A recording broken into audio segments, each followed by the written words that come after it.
Week 12 wraps up with a monster matchup in the West. The Roughriders are 8-1 for the first time since 2013. The last time, yes, they won the Grey Cup, but their only loss of the season coming against the Stampeders, who look to improve their record in the West to 5-0. Calgary, Saskatchewan, coming up on TSN.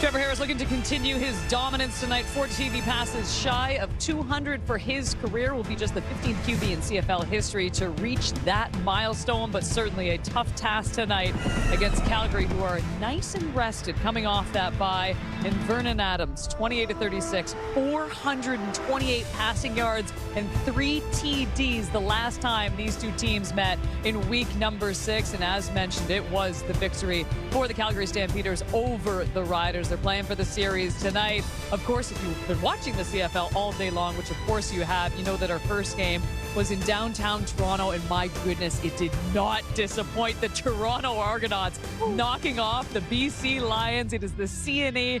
We have, of course, had the CNE game, and it's been a blast all day long. Kate Burness back alongside Enoch Mwamba, Dave Naylor, Milt Stiegel. And look, we built up this game here, Saskatchewan and Calgary, as the game, the marquee game of the weekend. I'm not going to lie, now they have a lot to live up to, because Toronto and BC was phenomenal, Enoch. Man, was it ever. I mean, you saw the amount of points, the excitement from this game.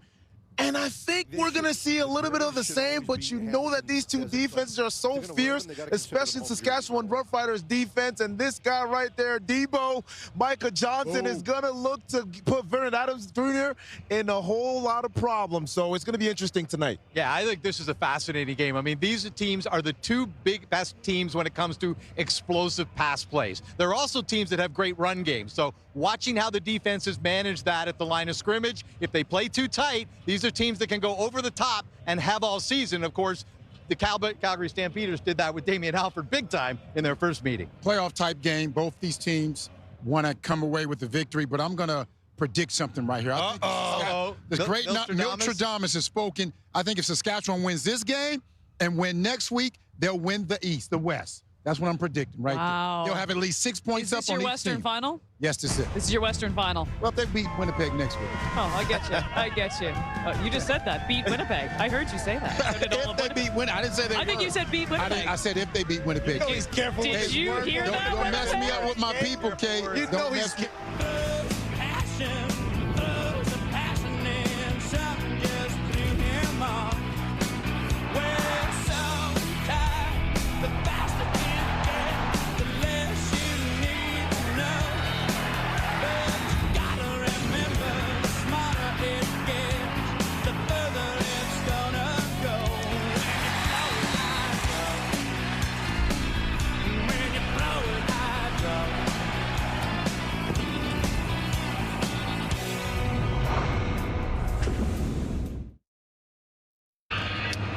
Thank you, Kate. The last time these two teams played, we had to wait a full day to actually watch them play. We don't have to wait here. It's a perfect afternoon for football. I know people are excited about Labor Day, but this might be the game of the year right now, Dwayne, led by two elite quarterbacks. Yeah, these two guys put on an absolute show the last time they faced off against each other. You mentioned the anticipation of waiting a day for this one. I think everyone has had this day marked on the calendar ever since that. Trevor Harris for the Saskatchewan Roughriders, the veteran, enjoying arguably the best season of his career. And of course, Vernon Adams, a man credited with having made a huge contribution to turning around the Calgary Stampeders. Meanwhile, the two coaches in this one, we'll start with Dave Dickinson, who is coaching in his 150th game. He's enjoying this year a lot more than he did last year. Corey Mace, meanwhile, has his team at 8-1. 9-1 would be the best record in franchise history. He says they lost their identity the last time these two teams played. They got out physical. He is determined that that is not going to happen again. Calgary won the toss. They have deferred to the second half, so Saskatchewan will receive, and we have got Dante Myers and Dre McCray deep to receive. Let's get this one underway. The top two teams in the West, 8-1 Saskatchewan, 6-3 Calgary. Should be a great one. Rene Paredes with the kickoff. Dre McCray takes it at his own 16-yard line, up across the 30 before being brought down. Bailey Devine Scott with the tackle at the 35-yard line, and a flag comes out early.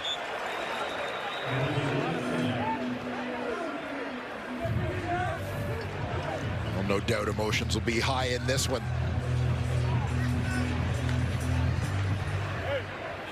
15-yard misconduct penalty. Calgary number 77. Check that, 10-yard misconduct penalty.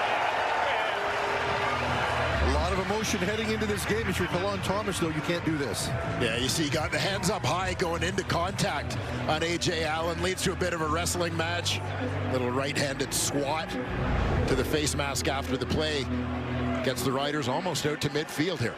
Yeah, good field position for the opening drive. Trevor Harris, who's been on some kind of a roll, and when he is healthy, he is hard to stop right now. A.J. Ouellette next to him. This time the give on the first play of the game, and you get the sense that Saskatchewan really wants to set a tone here with their running game. Yeah, this was where they struggled. The last time these two teams met was running the football, and that contributed, obviously, to the air show that ensued. Now, you talk about the desire for physicality from Saskatchewan. Look for Jamarcus Hardrick, the veteran, on that offensive line to be one of the guys looking to set the tone. And in that receiving core, Dante Myers has emerged as one of the perhaps most underrated big play threats in the Canadian Football League through the first half of this 2025 season. Yeah, he's had 3 games of over 125 yards. Both he and Keyshawn Johnson really stepping up for this team this year. 2nd and 6. Harris drops back, looks left, going deep to Myers, has it in his hands. Penalty flag on the play. Looks like we got pass interference early here. Right out of the gate, looking for that deep ball to Myers. Comes in with 8 catches of 30-plus yards on the season.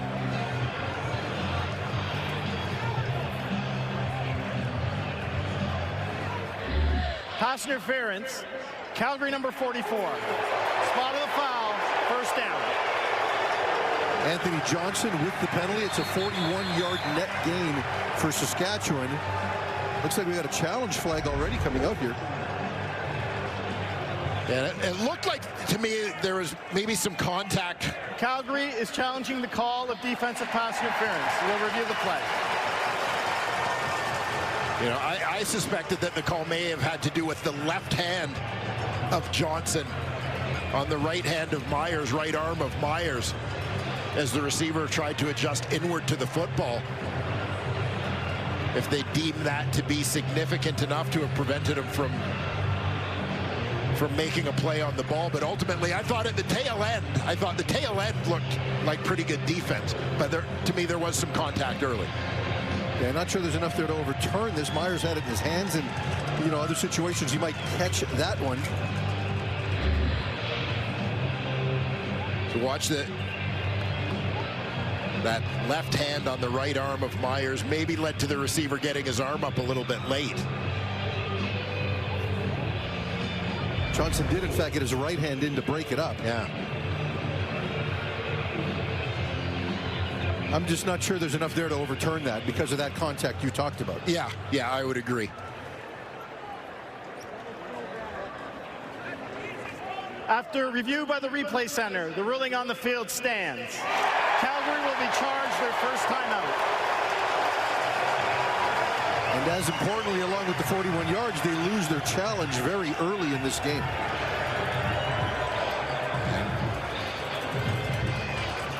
I thought it interesting to hear the reaction of the crowd in this one, as there's a whole lot of green interspersed amongst the red in the McMahon Stadium bleachers here today. So a lot of cheers when you didn't necessarily expect them at the announcement of that call. Yeah, still a bit of a late trickling in crowd, but we're expecting close to 28,000, the best crowd of the year in Calgary by far this season. And Trevor Harris and the Stampeders are in the red zone, and A.J. Ouellette is going nowhere. Clarence Hicks with the tackle there for a loss of 1.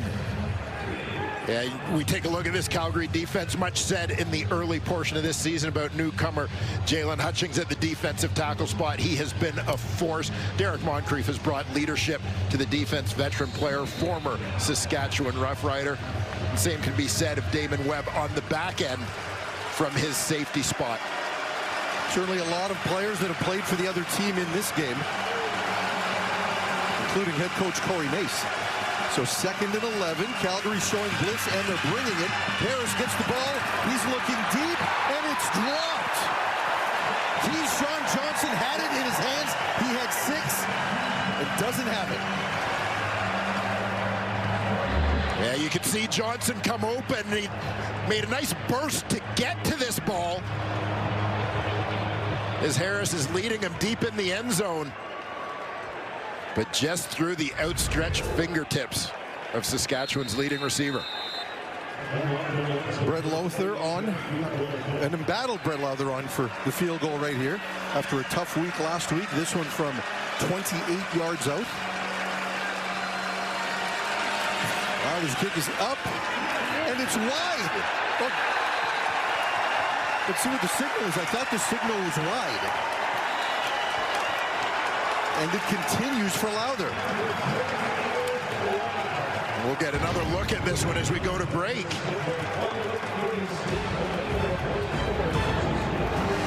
Hooked it.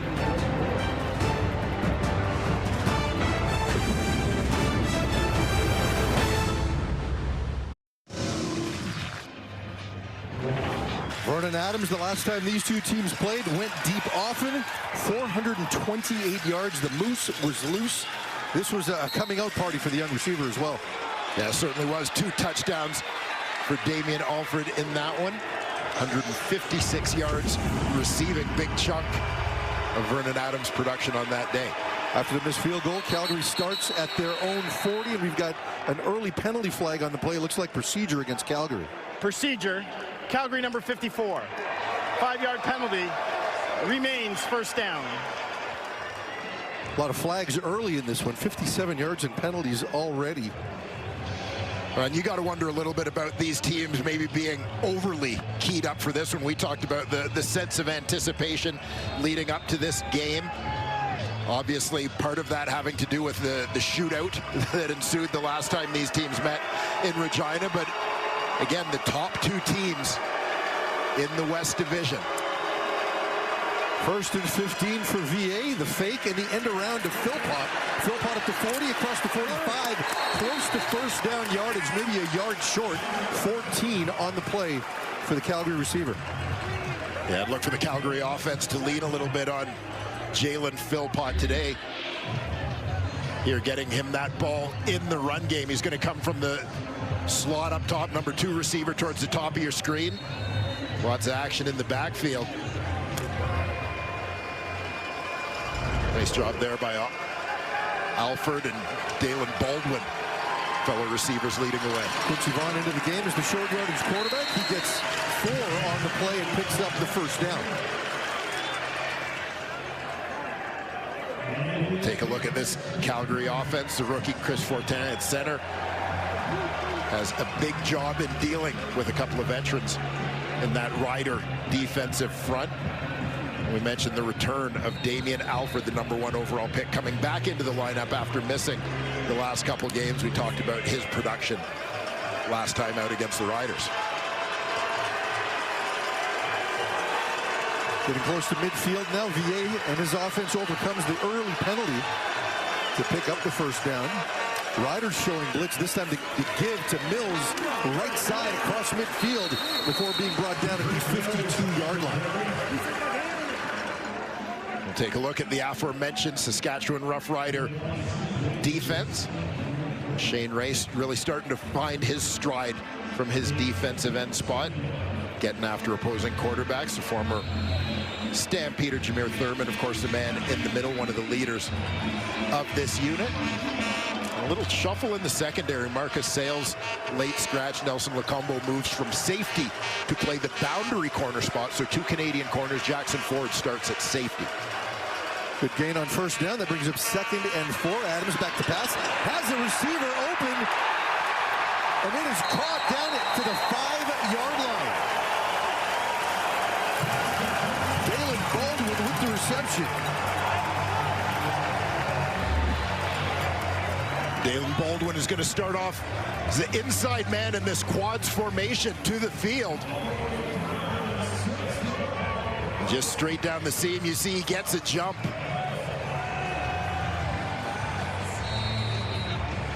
On the defender. 46-yard gain for Baldwin, only his 4th catch of the season. His previous long was 15, so he's taken that one and hit it out of the park as Calgary gets to the 6-yard line. Adams doesn't like what he sees. He's moving players around here. This time the give to Mills, who bounces left, has some room, cuts inside, touchdown, Stampeders. Dedrick Mills from 6 yards out.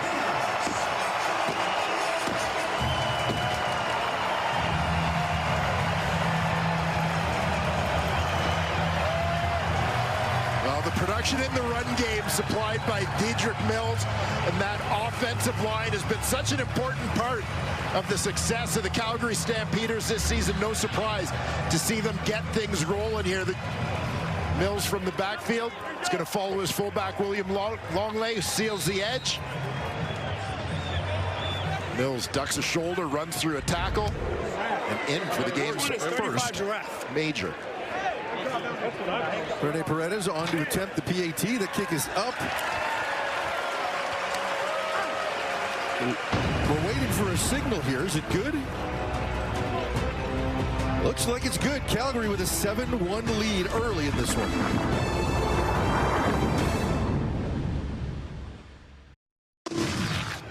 The great Miltradamus was looking for a high-scoring game. The Calgary Stampeders do their part with the game's first major early on, their first possession. Jalen Philpott, Dedrick Mills in the ground game. Dalen Baldwin comes up big.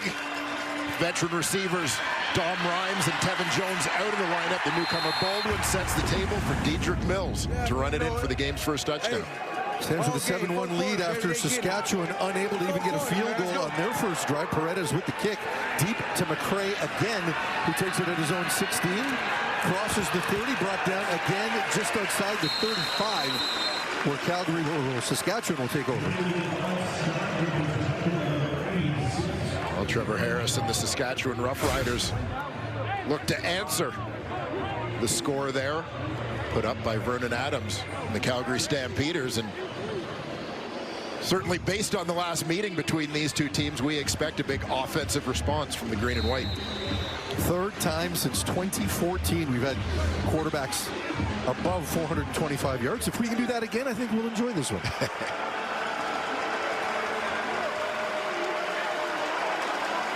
All right, Trevor Harris looking to respond here. 1st and 10 from his own 37. This time the give to Ouellette. Breaks a few tackles before being brought down. Nice gain on 1st down across the 45-yard line. 8 yards for Ouellette. Well, that's a promising sign for the Saskatchewan Roughriders, as their struggles in running the ball last time out against Calgary maybe contributed to them leaning so heavily on the passing game. A.J. Ouellette in that one, as you see him dropping the shoulder there. Ouellette held to just 9 yards on 6 carries in the first meeting of the year between these two teams. Has 11 already in this one. Damon Webb with the tackle to prevent an even bigger gain, as Tommy Stevens comes over with the short yardage unit. The former Stampeder leans left, easily gets the 1st down.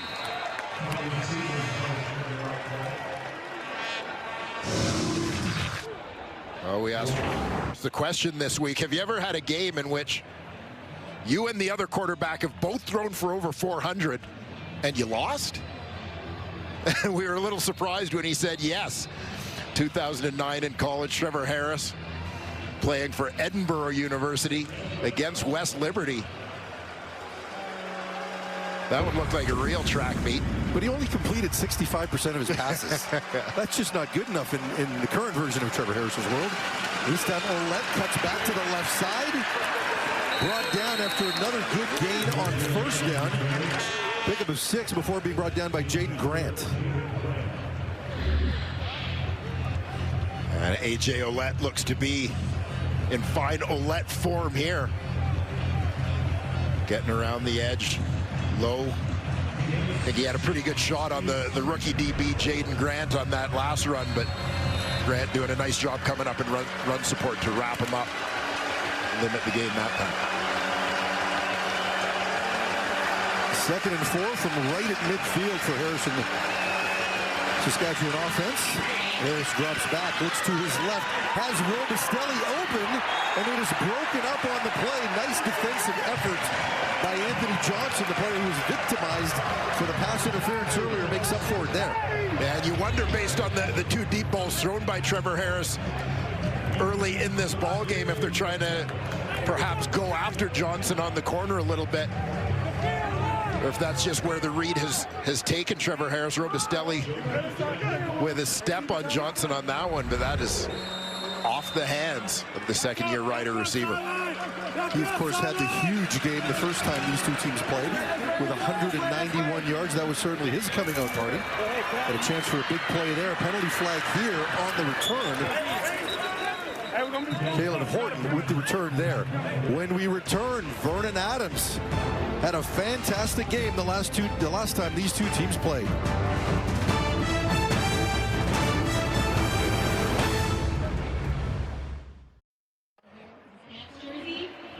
Dave Dickinson pretty pleased with his quarterback situation right now. He identified Vernon Adams early on as the guy he wanted to bring. He got him. The best coaches have good quarterbacks. I'm telling you the truth on that. Every great coach seems to have a great quarterback, and we feel fortunate to be has been the guy that we wanted, and the guy that came in and really has led our team and been the guy that's been stirring the drink. Was certainly stirring it the last time these 2 teams played. And on the first down, quick play action fake sends Mills off on the screen. Penalty flag on the play. Mills still running, getting across the 50-yard line, but I think this is coming back with an illegal block. Yeah, you'd suspect, based on the location and timing of that flag, that Dedrick Mills had a little help. Calgary number 57. 10-yard penalty. Repeat first down. Oh, the rookie center, Christopher Fortin. Watch on the left side of your screen here. Gets caught up on the back of the defender, A.J. Allen.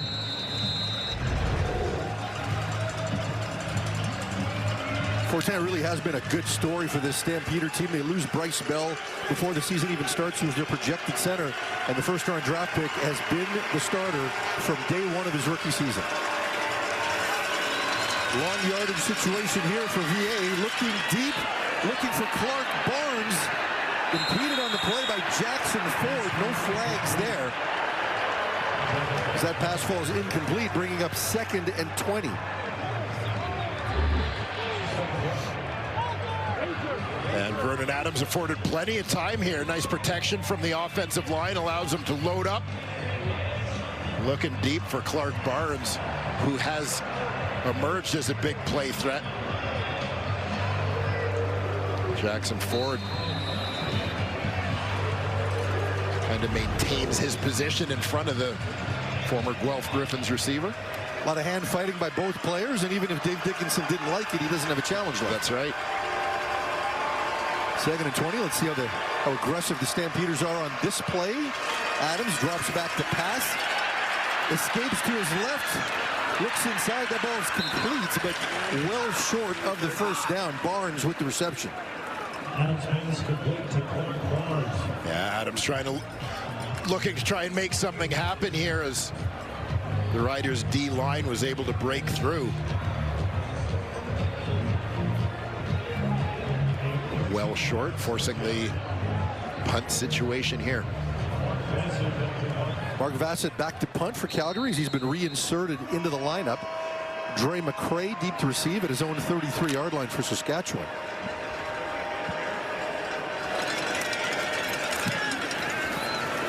Vassett with the punt, goes to the sideline and out of bounds at the 50. Penalty flag there, so there's going to be some more yardage added on for Saskatchewan, who will have very good field position, and we will sort it out when we come back. Stampeders up by 6 late in the first quarter of this big game in the West.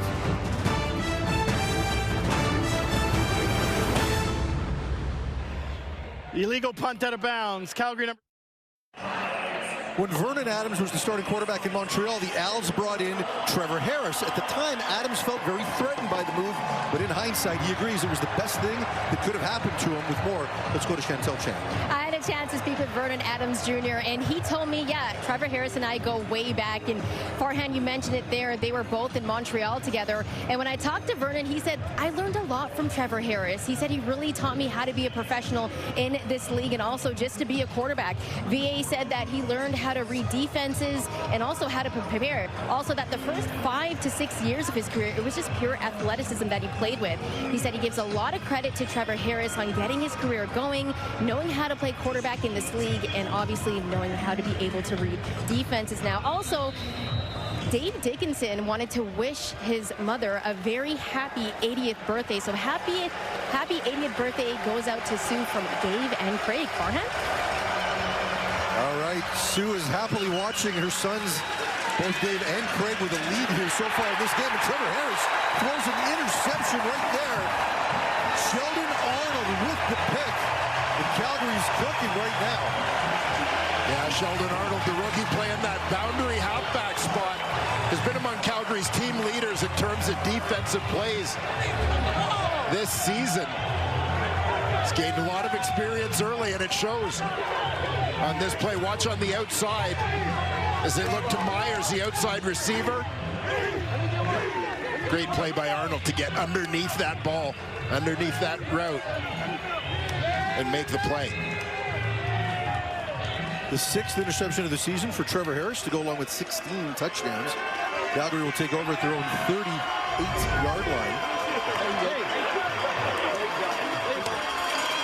This time Adams with the fake, looking deep, but he slips, still goes deep, and that one is intercepted by Calgary, or by Saskatchewan. Roland Milligan with the interception. A throw that Vernon Adams probably wants back. Yeah, looking to make a big play happen here as things are starting to break down in the pocket. I think when Vernon Adams looks back at this one, he'll feel like he may have tried to force one in there with a defender in his face.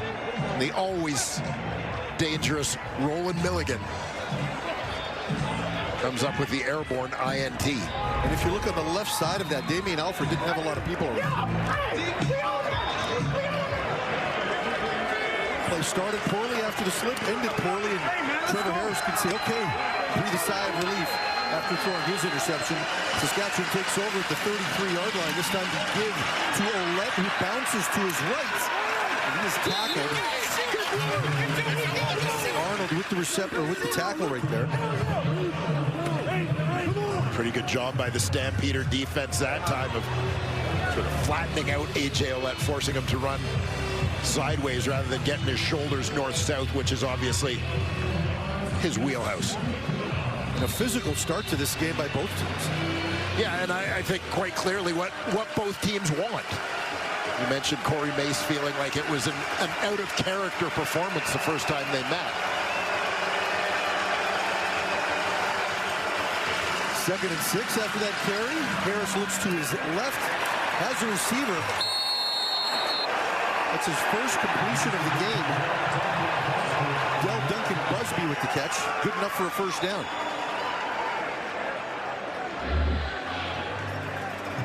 Here you see Duncan Busby, the second-year man. 3rd-round pick in 2024.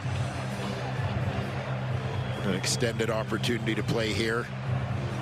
Guys like Sam Emelis, Kian Schaefer-Baker out of the lineup. There is no foul for a face mask on the play.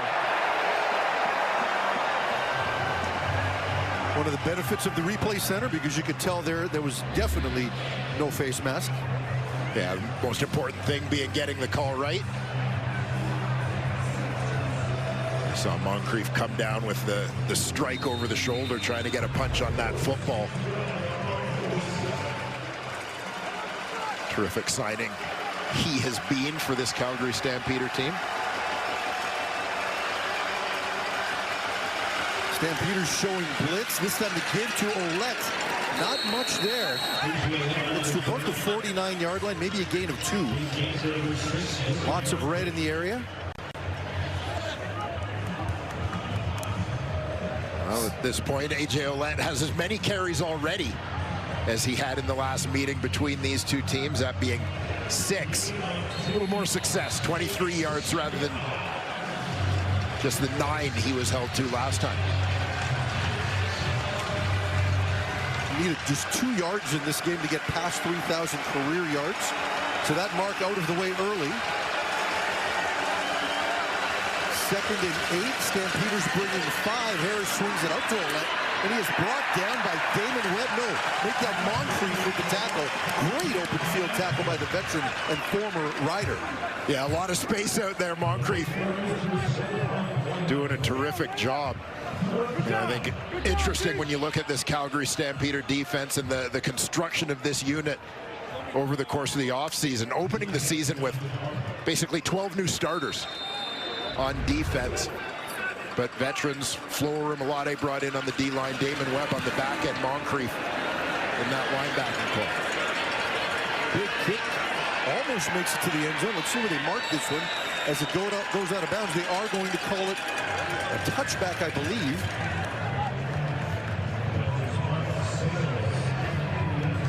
A 63-yard punt, which should wind up in a single point for Saskatchewan. We mentioned earlier, Chantel did, that Sue Dickinson, mother of both Dave and Craig, is turning 80 today. Well, and I think Sue is probably a little bit relieved that when Calgary and Saskatchewan meet, that she only has to cheer for one team. Was she one of the moms with a split jersey? No doubt, no doubt, or a split coaching cap at least. Split golf shirt? Yeah. Well, Sue, happy birthday, and we're glad you're watching. We assume she's in Montana. Yes. Calgary at their own 42 or 40-yard line. Give again to Mills. The final stages here of the first quarter. Pickup of 3 on the play. Jameer Thurman with the tackle. Yeah, last meeting between the teams, Mills averaging over 6 yards a pop, 14 carries for 85 yards in that ball game. Had his first 100-yard game of the season in the Stamps' last victory, that before their bye week against Winnipeg. Final play of the first quarter coming up here. 2nd and 7. Adams to Clark Barnes, who drops it. Would have been close to the first down with a couple of yak yards, but it is not to be, and that is the final play of the first quarter. The Stampeders with a 5-point lead in this much anticipated matchup between the two West powerhouses. We'll be back with the second quarter for McMahon.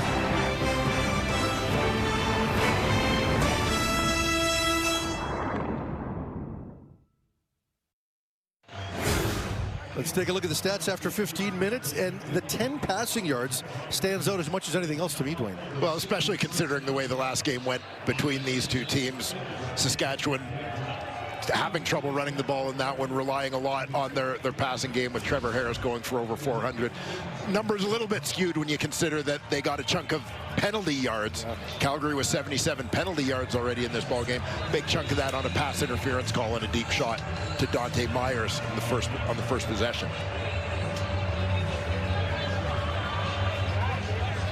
Trevor Harris in that offense will get the ball back here after this punt. Mark Vassig with a real short punt on his first attempt that went out of bounds. Also led to an additional penalty. After that, let's see what he comes up with here. A much better kick. Taken by McCray at his own 16. 51-yard punter. Big hit. Fumble. And it is recovered by, looks like Saskatchewan got it back. The Riders avoid disaster after that big-time hit by Wilson. Kyle Wilson, the veteran linebacker, came over from Hamilton early this season, making his presence felt on special teams. Gets his hat right on the ball.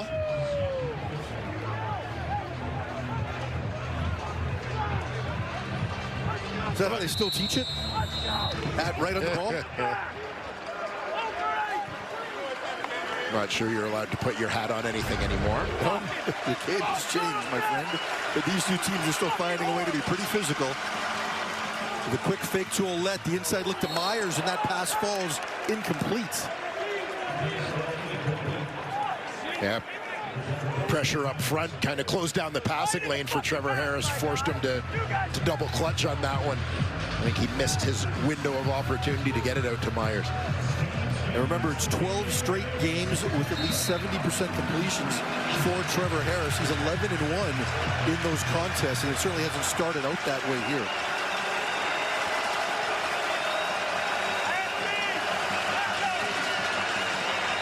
Harris on 2nd and 10 from inside his own red zone.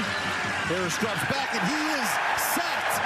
Clarence Hicks brings down the veteran Saskatchewan quarterback, and the Riders are going to have to punt again. Clarence Hicks, usually a defensive end. They move him around a little bit here on the inside, second defender from the top of your screen. And a guy like Hicks, who's so good off the edge, could be something of a quickness mismatch when he moves inside playing against a guard. Quick move to the inside there as Hicks finds his way home. Yeah, Zach Fry didn't offer much resistance on that one.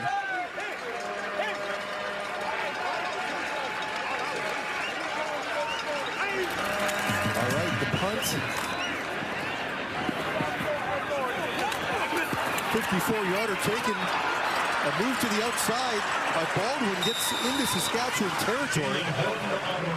Takes it to the 49-yard line. It is Clarence Hicks right up the middle with his 4th sack of the season. Calgary in opposing territory when they get the ball back.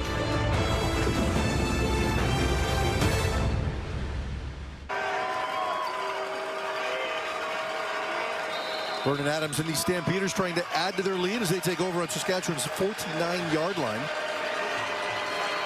Some extra linemen into the game here, and Dedrick Mills is going nowhere. Malik Carney says, sorry, not happening.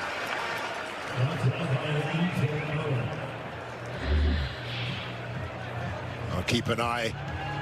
A couple of defenders over there. A.J. Allen coming from his edge position here as well, just slashing down into the backfield. Wrapping up Dedrick Mills. Blocks are going down away from Allen. Unblocked man, clear shot. He makes no mistake. Adams pointing to himself after the play, probably thinking he should have pulled the ball there. Either way, a loss of 3. Adams 2nd and 13. This time the swing pass to Mills again. Beats the first man, has the first down, and run out of bounds at around the 25, call it the 36-yard line, but a first down and the gain of 16 by Mills. Yeah, watch the acceleration here from Dedrick Mills. Starts off in the backfield. He's going to release as they try to get the blockers out in front of him on the screen. May have gotten away with a little bit of a hold there. I believe Dalen Baldwin was the receiver out in front, who just delayed Jameer Thurman's ability to get there. Nice burst from Dedrick Mills. Stampeders in field goal range with a first down at their own 36. Extra receivers to the short side of the field. Adams has an open man. That is Baldwin again. Big gain on the play. Gets down to about the 10-yard line. Call it the 8. Gain of 28 for the Stampeders, and they are knocking on the door. And keep an eye here, Dalen Baldwin. Number 3 receiver again, this time going quads into the boundary. And watch how he ends up wide open. The uncovered man, easy read for Vernon Adams. Baldwin going to be an important guy for Calgary in this game. We've seen a couple of big catches already, but veterans, Dom Rhymes, Tevin Jones, not only veterans, but guys who provide some size in that receiving core are out of the lineup. They look for Baldwin to fill that role a little bit. Baldwin, again, as we mentioned, only had 3 catches coming into this one. That time it's Philpott close to the goal line, and they call it a touchdown. Jalen Philpott with the touchdown, potentially his first of the season. I'm sure they're going to take a look at it. Let's see if it stands or not. Yeah, Philpott coming across the formation, has that free release into the flat. You see Jackson Ford in pursuit, trips him up. And that ball looks like it is actually broken the front plane of the goal line before Philpott hits the ground. Looks like it's going to count. You can see him do a great job of keeping his legs up in the air while the ball stretched across. Again, the first touchdown of the season for Jalen Philpott.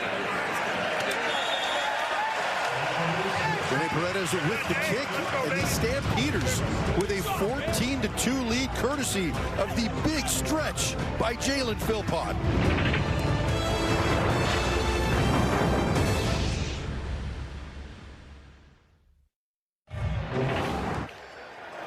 It looks like a subtle thing at the end of this, but watch the effort that Jalen Philpott makes to get to the end zone. Gets the left hand down, pushes off that right leg, manages to keep himself airborne just long enough to get across the goal line. Watch his shadow on this one, as you can see that he stays in the air until the ball has broken the plane of that goal line. Awesome shot. It's giving me nightmares and flashbacks to my days coaching at New Westminster when the Philpott boys at Seattle High School would make crazy athletic plays just like that. All right, this time it is Myers taking the ball from his own 5-yard line, gets left. Not much there before being run out of bounds just across his own 30, where the Riders are going to try to get something going offensively. Did you expect this much of a one-sided game to this point? It's early, and if you remember, Calgary had some turnovers in the first game, but they seemed like the team that, despite that, was able to kind of get things going first, and then Saskatchewan got their offense going. You just anticipate playing against Trevor Harris and company. At some point, Saskatchewan's going to have some big plays. Harris still looking for his first of those. Starts at his own 32. The give to Ouellette. He barrels forward for a couple. And I think this is the point here. It would be at this stage in the last game where they got away from Ouellette. And they're just not going to do that at this time. No, they're absolutely committed to it. But nonetheless, they feel pretty good throwing the ball when they've got this guy at the controls. Look at the numbers for Trevor Harris in his last 12 starts. 11-1, the completion percentage that has always been such a big part of Trevor Harris's game. But that completion percentage, he's added the long ball element to it. And by the way, at age 39. Came into this game tied with Vernon Adams for the most deep completions in the league. Each of them had 19. That one incomplete. Was tipped at the line of scrimmage. Tommy Neal can't come up with it as the ball just died after getting tips. It's second 2 and out for the Riders. And Jalen Hutchins continues to be a concern for opposing offenses from his D tackle spot. Gets a piece of that one.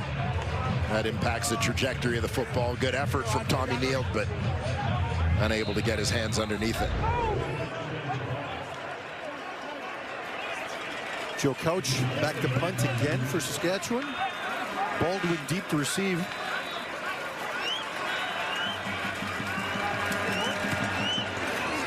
End over in punt. Horton, I should say, back for this one.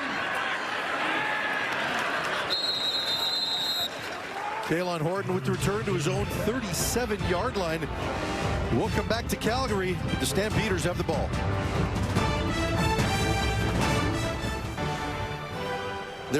Looking forward to his arrival here in MLS. So my son, who's a quarter German, tells me he's a German soccer fan, and he actually had a Mueller jersey. I was shocked when I found this out. Thought he was just a quarterback. This time Mills right up the middle. A bunch of Riders are right there to limit the game to just 1 yard. You tell Luke Lulgy there is only one kind of football he needs to worry about. Absolutely. We've said that many times in our home. Even Mueller himself said that I don't play football anymore, I play soccer. So full marks to him for understanding. Yes.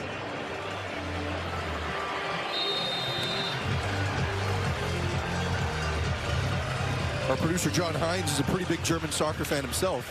Big on the Bundesliga. Yeah, pulling out the German soccer Gerhard Mueller references from the 60s.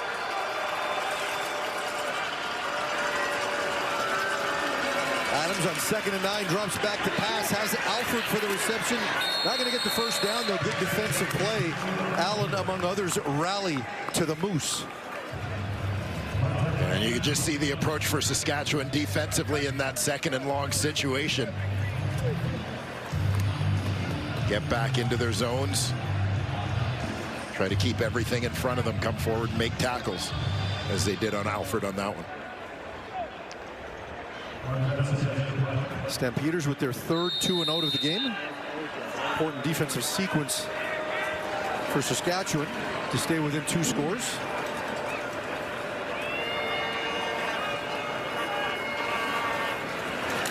All right, Bassett with the punt, end over end. 50-yarder taken by Myers at his own 18, breaks the first tackle, but brought down. Scott again with his 3rd special teams tackle of the game. You know, we talk about Vernon Adams being the straw that stirs the drink offensively. The guy they brought in on defense to do that was Flo Arimalade. With more on his story, here's Chantel. Yeah, so I had a chance to speak with Flo earlier, and we talked about how this defense has a new energy and a new vibe. He said even though there's a lot of new pieces, we have unbelievable chemistry. And he talked about some of the guys like Jalen Hutchins. He said this guy is an absolute superstar, and he's going to be a great professional in this league for quite some time. He also gave props to Jacob Roberts. Flo told me he plays with the physicality of a linebacker that you don't see as much anymore, and that's what their defense needed. Flo also mentioned to me that he feels like because they brought in a lot of guys that love football, the culture did change. But Dave Dickinson told me it wasn't really about the culture. They just wanted guys that love football. Holding. Forehand. Saskatchewan, number 41. Thanks, Chantel, and that defense is certainly living up to it. Repeat, first down. 10-yard penalty takes away a nice diving reception by Dante Myers, which would have been the first big play of the game for Saskatchewan's offense. And you'll see the hold on Flo Arimalade as he's trying to get free of the fullback there, Albert Awashe. Flo ready to protest, but he already saw the flag on the ground. No need to state his case. Arimalade brought over this offseason in a trade involving Cam Judge, popular player here in Calgary as well. But happy to be back in Cowtown. 1st and 20 now for Saskatchewan. Harris finds Myers again. Nice gain on the play before being brought down. Still about 4 yards short of the first down, but they get a big chunk of that penalty yardage back. Yep. Big play, nice catch there from Dante Myers. But let's talk a little more about this Calgary Stampeder defense and some of the decisions that were made in the offseason. We've talked a little bit about Jalen Hutchins and his impact at defensive tackle. Jacob Roberts coming in at the will linebacker position, the veteran Derek Moncrief. Adrian Green out of the lineup today, but leading the way with 4 sacks after coming over from BC to play that field corner spot. When you look at Roberts, he wasn't even a starter until the 3rd game of the season, so racking up numbers at an impressive rate. This time Harris steps up into the pocket. He's going to take off, put his head down, and get the first down. Should you be doing that at 39 years of age? Well, Trevor's doing a lot of things people might suggest he shouldn't be doing at 39 years of age. Here, just trying to do whatever he can to help his team win. But one of the statistics that stood out to me from the first meeting between these two teams was that the Calgary Stampeders had 3 sacks in that football game. That's the only game, obviously, that Saskatchewan has lost this year. Also, the only game this year in which the Riders have given up more than 1 sack. So this pressure piece for the Calgary Stampeders has served them well. Stampeders showing blitz here. Harris steps inside of it, has a receiver. It's Johnson. Cuts back inside across the 40. He's got some room across the 30, across the 20. Can he stay on his feet and run down inside the 10-yard line before being knocked out of bounds by Webb? A huge gain for Keyshawn Johnson. Yeah, absolutely outstanding effort here from Keyshawn Johnson. Starts off out wide on the left. Watch him work across the formation. And just knows to throttle down in space. Don't run through the zone. Throttle down. Give your quarterback an opportunity to find you. And just a tremendous effort after the catch from the former Fresno State star. Gain of 62 yards on that play takes Saskatchewan to the 8-yard line of Calgary, their deepest penetration of the night. They're going to want to finish with a touchdown after missing a field goal the last time. A.J. Ouellette runs left. Not much there. Maybe a yard on the play before being cut. They'll bring up 2nd and goal from the 7. Roberts with the tackle. And a pretty good physical matchup between Jacob Roberts. There's your weak side linebacker, number 48. And A.J. Ouellette. Chantal mentioned earlier, Phil Rimolade describes him as a little different kind of linebacker. This is a downhill guy. 2nd and 7. Harris drops back, looks inside, has a receiver for the touchdown, Dante Myers.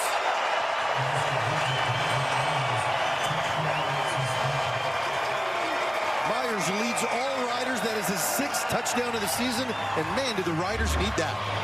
Well, they sure did. Came back with authority on this drive. Keyshawn Johnson supplying the big play on that one. Dante Myers finishing it off.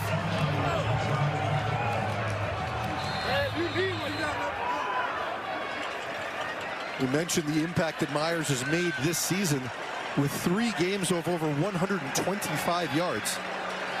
Let's see if he can get close to that number here. Lowry, who missed an easy field goal earlier, easy for me to say, I'm not going to take it, but a makeable field goal based on distance, nails the convert right there. And here we'll take a look at the touchdown pass to Dante Myers. Working back to the football. Presenting a target for his quarterback, Trevor Harris, who has his team's first major of the game.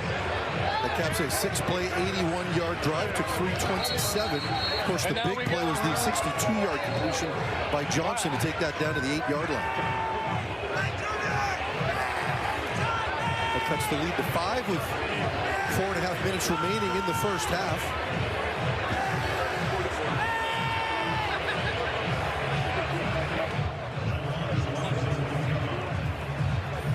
Kalen Horton deep to receive for Calgary.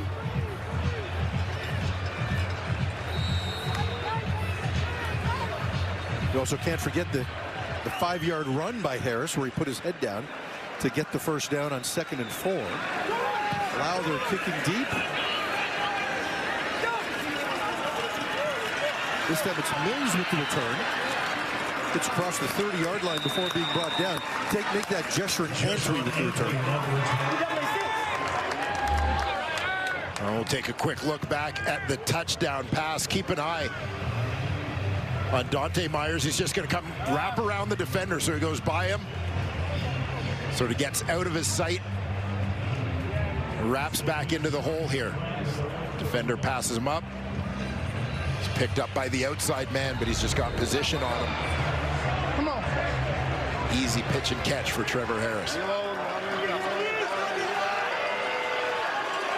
Adams looking to answer Harris's touchdown from his own 31-yard line.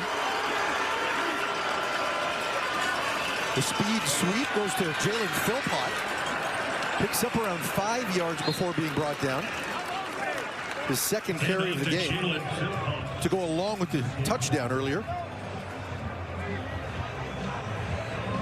And Philpott, 4th-year man, becomes the senior member of the receiving corps.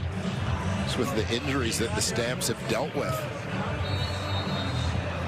both long-term and shorter term here. Obviously, Reggie Begelton injured early in the season on that 6-game injured list. Tevin Jones and Dominique Rhymes both out for this game. Dave Dickinson telling us that Begelton and Malik Henry are not ruled out for the season. 2nd and 4, Mills gets blown up. Devon Campbell with the big hit prevents Saskatchewan, or prevents Calgary from getting the first down. We do have penalty flags on the play.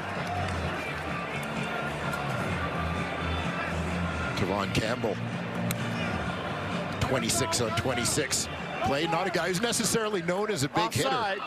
Calgary number 86. That penalty is declined. It'll be 3rd down. Campbell brought it there. Just as Mills pulls in the ball. Shoulder to shoulder.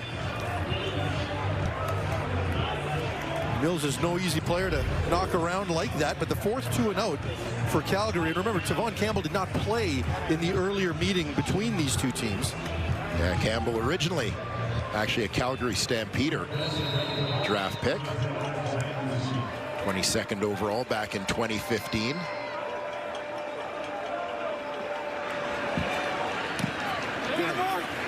Bassett with the punt. 58-yard punt. Myers takes it inside his 15 before being tripped up and knocked out of bounds at around the 25-yard line. We're inside of 3 minutes. When we come back, it is Saskatchewan looking to build on their touchdown the last time out. Oh, has anyone seen Milt? Okay, look down there. Oh my goodness. Unbelievable. Superhero in the He is taking this Miltradamus thing way Too far. Oh, it's not bad. Can he do that?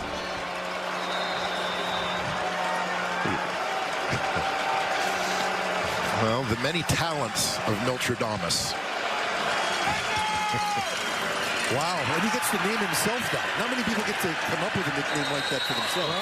It's like the big Aristotle. Yes. Jack coined that himself. Milt can do this.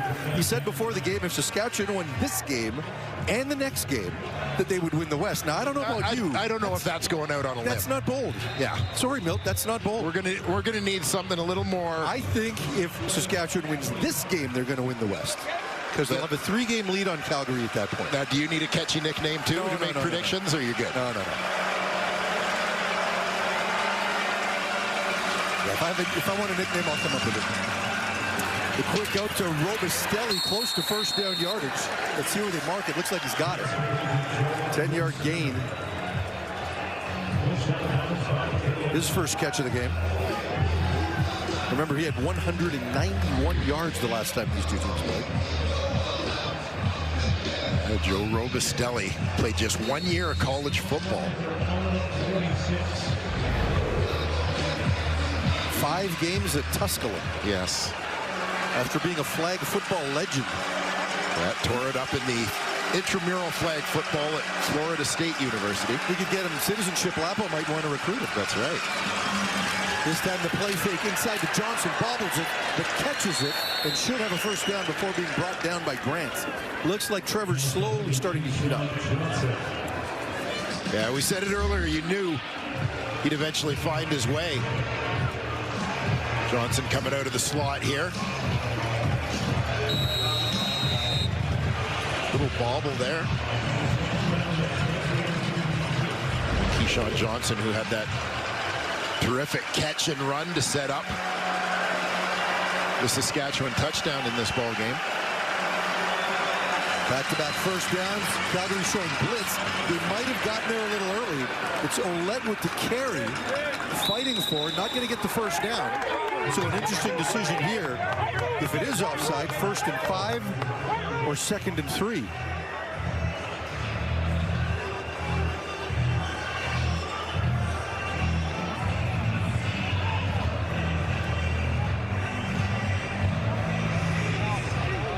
Offside. Calgary number 6. That penalty is declined. Result of the play is a 2nd down. Gain of 8 on the run is going to bring up 2nd and 2. A.J. Ouellette gets up in the line, then bounces it to the outside, switches that ball to the outside hand, protecting it from pursuit. 10 carries, 45 yards for Ouellette already. That perhaps the biggest difference between this game and the last one. Harris dropping back to pass. Looks deep to Johnson, who has it inside the 20-yard line. Harris is definitely heating up, and Johnson seems to be his go-to guy right now. Gain of 25 on that play. Yeah, Johnson working out of the slot here. And hitting that waggle with speed, little break to the outside. Quick separation, just using his waggle well there. Good get off Johnson, terrific find for the Saskatchewan Roughriders a year ago.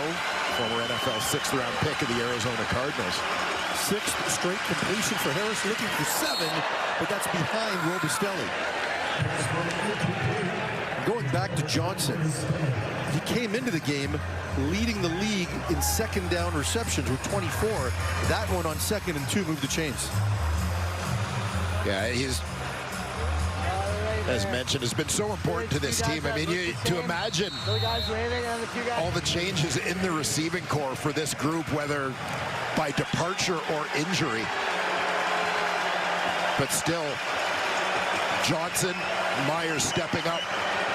5th and 7th in the league in receiving coming into this week.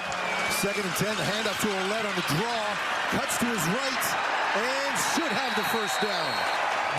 A.J. Ouellette on 2nd and 10 gets just enough. Certainly surprised Calgary's defense there.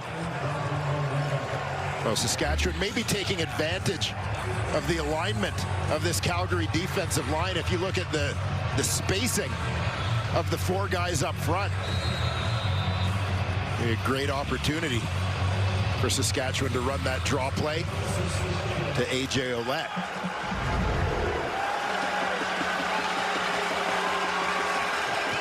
First and goal for Saskatchewan, looking to take their first lead of the game. Actually, they did lead 1-0 at one point. But can they get a second straight touchdown drive? They can. Duncan Busby from 10 yards out, and the Riders have the lead.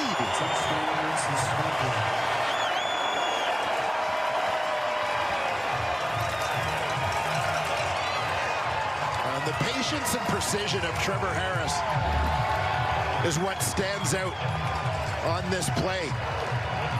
Good protection up front. Gets through his reads quickly, spots Duncan Busby on the outside. Gets it to him out wide. The Riders are rolling. And with 53 seconds left, they're going to go for 2 to try to extend their lead to 3 points. 53 seconds left in the half, of course. But yeah, for a quarter and a half, the Riders' offense was quiet. But these last 2 drives, they've certainly turned it on. This time to give to Ouellette, and nothing there. Stampeders stop him.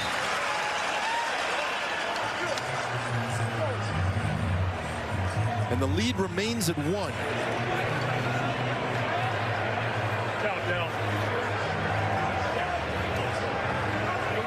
Duncan Busby, a player that Trevor Harris told us earlier this week, is really ascending and getting better in a hurry.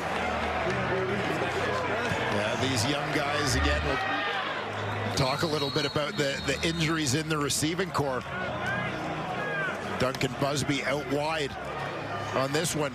You see the corner starting to drop out, so he's just going to sit, bounce it to the outside, away from Moncrief, who's pursuing from in the box. Easy read for Trevor Harris. Duncan Busby, as you said, climbing the ladder here. His 2nd touchdown of the season, 3rd-round pick in the 2024 draft. You know, you consider Sam Emilus being hurt. He's had just 20 catches this year. Kian Schaefer-Baker, Sean Bain, neither with a catch this season before being injured. Jareth Stearns moved on, Ajo to the NFL. But Saskatchewan doing a great job finding and developing other receivers who have been ready to step up this season. Tommy Neild also giving them depth as far as Canadians are concerned. Horton with the return out to the 30-yard line, where Calgary will look to get some points back on the board, maybe go into the half with a lead. 47 seconds left here from their own 31. And you know, VA, he's not afraid to throw it deep. From time to time, he's been known to do that. That may have led to a nickname along the way. Big play VA. Looking for one here before the break.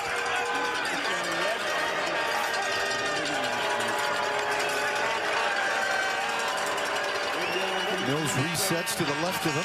Adams drops back the pass. Pass over the middle, and it is dropped. Eric Brooks with the drop. And this may be a situation where Brooks was starting to take stock of the white jerseys around him before securing that football, knowing Jackson Ford's coming downhill on him from that safety spot. Wants to get his head around and get that upfield. 2nd and 10. Let's see if the Stampeders can convert here as the momentum seems to have shifted back to Saskatchewan. Riders only bringing 4, and this time the pass slightly behind Philpott, who can't come up with it.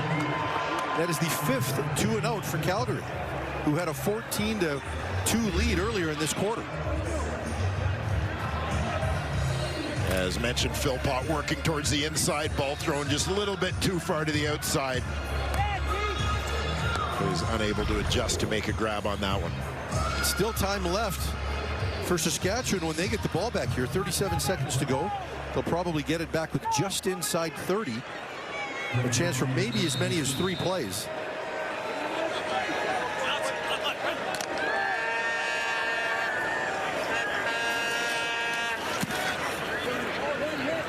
Bassett with the kick. Nice kick, takes it to the sidelines. A 64-yarder. Myers looking for some room, doesn't have much. Bounces to the right and stumbles just outside his own 20-yard line and ate up a lot of time doing it, as the Riders will take over with just 23 seconds left and a long way to go.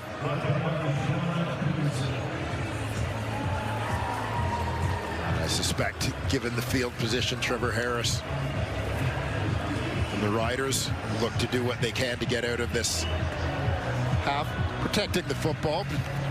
I mean, who knows, given the way Trevor heated up in the second quarter. 141 yards through the air in quarter number 2 after just 10 in the opening 15 minutes.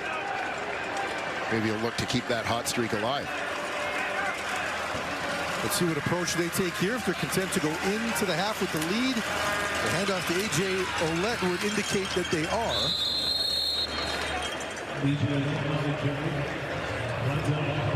Harris with 151 yards in this half, most of that coming in the second quarter. 141 of those yards coming here in the second quarter, along with a couple of touchdown passes. Well, we said it early on. You knew eventually Trevor Harris and that offense would get going a little bit. You just try to contain them as best as you can when you're the Stampeders. Harris will take a knee, and that is the final play of the second quarter in a back-and-forth game, as we anticipated, between 2 heavyweights in the West. The Riders will go into the break with a 1-point lead, and a couple of big plays by Keyshawn Johnson really got the Riders going. Yeah, Keyshawn Johnson, the Riders' leading receiver, coming into this ball game, 5th in the league coming into this week. And he proves to be one of the catalysts in the passing game again. Terrific run after the catch there. Set up Saskatchewan's first touchdown. Goes and gets that one down the sidelines. Another big gain for Keyshawn Johnson, who now joins Chantel on the sidelines. Yeah, and as we mentioned earlier, it was a game where it started with a drop by Keyshawn Johnson in the end zone. Yeah. So he certainly made up for that and has really helped propel his team, and he is standing by on the sidelines now with Chantel. Keyshawn, you made some big catches as now your team has a momentum heading into the second half. When you guys were going through that slow stretch offensively, what was being said on the sidelines? Nothing for me. I started it. I started the slow stretch, dropped the pass in the end zone to get it started. And we got to go out there and execute what our coach calls, and that's all we got to do. We got to keep the momentum rolling. It's a close game, and I'm sure you guys expected that 1 point. What's going to be the difference in the second half? Executing. You know what I mean? Go out there, play by play, and do our assignments to our best ability. I appreciate your time. Of course. Thank you. Let's get you back to Kate Burness and the rest of the CFL panel. Chantel, it's all quiet here now at BMO Field, but we had a phenomenal first game. We saw the Toronto Argonauts put up 52 points. That was a great game, and guess what? This one's shaping up to be a great game, too. All of a sudden, it's a 1-point football game. Back alongside Enoch Mwamba, Dave Naylor, and the great Miltradamus. Oh, my goodness. Did you really fortune tell people down there? Oh, yeah, and I was on point. Did people pay money for that? Bill, you can get sued for that. No, there was no money involved. All right, let's go to Trevor Harris, and look, for the Saskatchewan Roughriders, I mean, we were watching the beginning of this game and we're like, what has happened to Trevor Harris? I mean, this is not what we're used to seeing, but man, did he ever pick it up in this one. 151 yards, 2 touchdowns, and that second quarter was a completely different Trevor, the one we're used to seeing so far, Dave. Yeah, it was really a tale of 2 quarters for Trevor Harris. And he comes into this game with a rare distinction for a quarterback. He has the highest completion percentage in the league and also leads the league in explosive throws, over 30 yards. A lot of times when you see that high completion percentage, it's because the guy is dinking and dunking down the field, but that's not what Trevor Harris has been doing. And he tried to go to that deep ball early in the game, finds Dante Myers wide open, and he gets a drop, and they end up with a missed field goal. He goes later to Robustelli. This one has gotten broken up, but this has been bread and butter for Trevor Harris this year, and then he turns into an interception when he tries to go back to Myers, gets picked off by Sheldon Arnold. I'll tell you what starts to loosen up the game for him a little bit. When things weren't getting on track for him throwing the deep ball, they got the explosive play on a yards after catch play from Keyshawn Johnson. And that's one of the things that really separates Keyshawn Johnson from other receivers in this league is the yards after catch. This got the offense going. From this point on, Trevor Harris starts to get some rhythm. They punch in a couple touchdowns. All of a sudden, the first quarter is forgotten. Yeah, 10 yards passing in the first quarter, 140 in the second quarter. And that's great to see. And it's also great to see that running game is going because they know Trevor Harris is not going to be on every single game. And when you have a running back like A.J. Arlette, you know you have someone back there that's dependable that can get going behind that offensive line. It was good to see him going in that first half. We know playing in Saskatchewan and Regina, it's going to get cold, and you're going to need him when those bad weather games come in when you can't throw the ball all the time. So A.J. Arlette going, Trevor Harris going.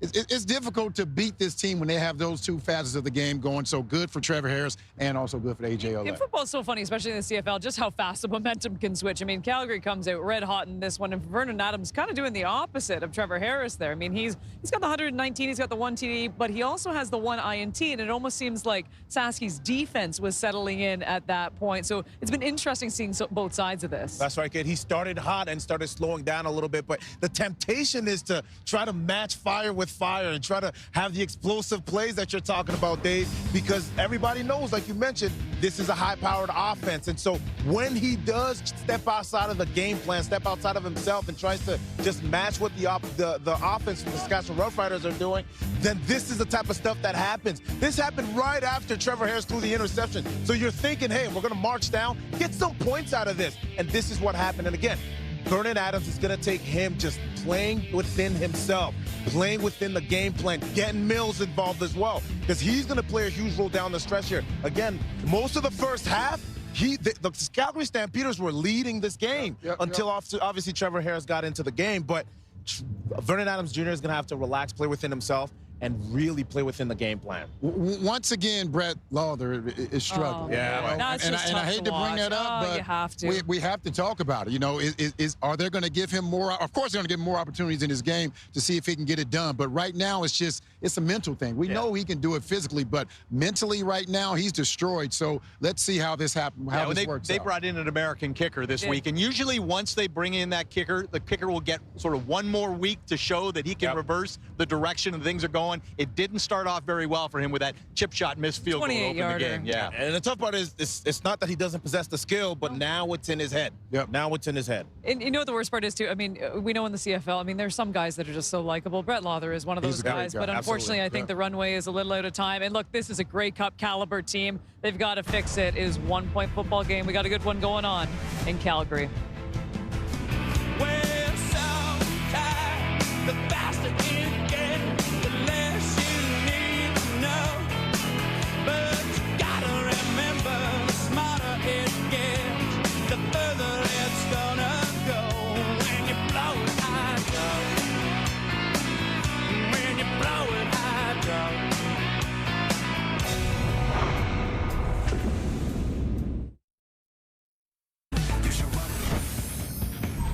As promised, recapping week number 12 in the CFL, Blue Bombers Alouettes, third string QB James Morgan under center. Second quarter action, gonna chuck one deep, picked off by Evan Hall Morgan, 198 yards with a TD and 2 picks in his first start. Fourth quarter action, Bombers up by 3. Brady Oliveira, a great second effort, touchdown, the reigning MOP, 137 yards rushing, 73 yards receiving, both the team high, as the Bombers take it 26-13, your final. Little Friday night football action. Elks and Red Blacks. Second quarter action. Elks up by 10. Ottawa punting to Javon Leake. He's going to work his way through. Flies by pretty much everyone. The Leaqualizer absolutely gone. Leake with an 80-yard return touchdown. He had no punts taken to the house in 2024. He's already got 2 this season. The Elks win their 3rd straight game. Cody Fajardo, the first Elks QB to win 3 straight since Mike Riley did it back in 2018. Edmonton wins 30-20, your final.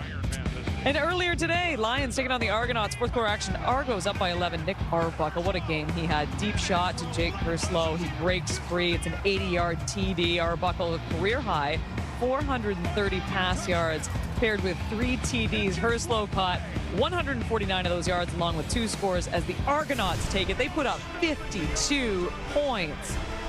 That was a wrap of this week, but guess what? It keeps going in the CFL. Week 13 ahead now. Blue Bombers taking on the Roughriders. I mean, the gifts just keep on giving.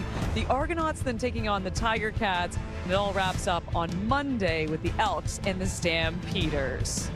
Now, guess what? You know when a segment is good on this show? When we see the signs in the crowd. What's this?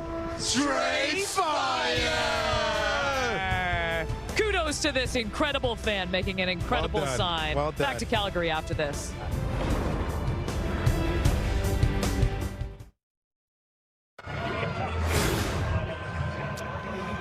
Let's take a look at the halftime stats here, Dwayne.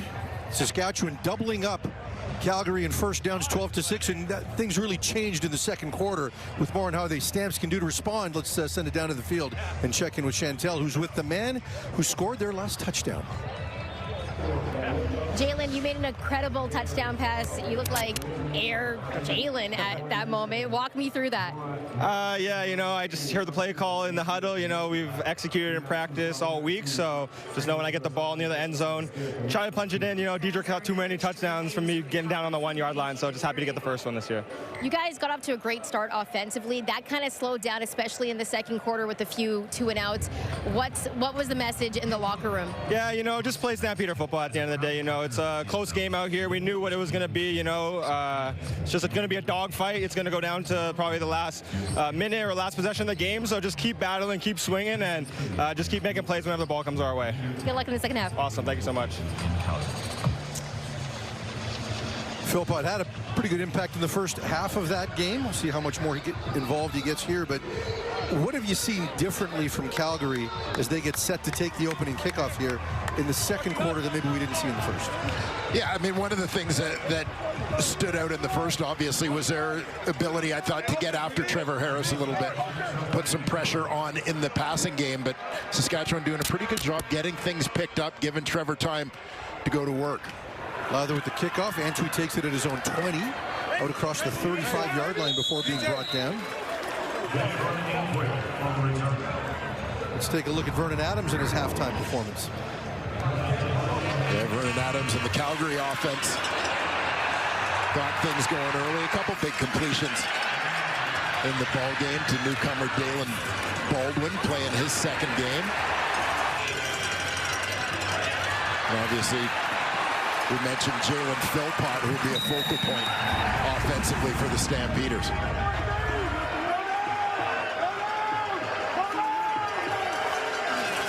Adams this time with the give to Mills. He goes left, brought down. C.J. Rivas with the tackle after a gain of only 1. And when you look at the rushing attacks of these two players, it seems like the script has been flipped since the earlier game when Mills had the big game. Ouellette was quiet. It's gone the other way now. Yeah, Mills 85 rushing yards in that first game. Ouellette held to just 9. Saskatchewan, though, doing a pretty good job running the football. No biggies from Ouellette yet, but just consistently getting positive yardage out of their running back. 7 carries for 14 yards for Mills. Brings up 2nd and 9. Alford takes the pass on the check down, breaks 1 tackle. It's good enough for a first down and a late penalty flag on the play. We've got Joshua Coker celebrating, so maybe some late activity on the part of Shane Ray and the Riders. And we'll keep an eye as well. Watch Micah Johnson from his D tackle spot. Going to dent that pocket. VA steps up. Finds Alford on that crosser. 15-yard misconduct penalty. Saskatchewan number 5. First down. It was, in fact, Shane Ray who goes to the sideline for a little bit of time, as they would say in Slapshot, to feel shame. Pickup of 27 on that play, the 12-yard reception plus the 15 on top. Takes Calgary to Saskatchewan's 44-yard line.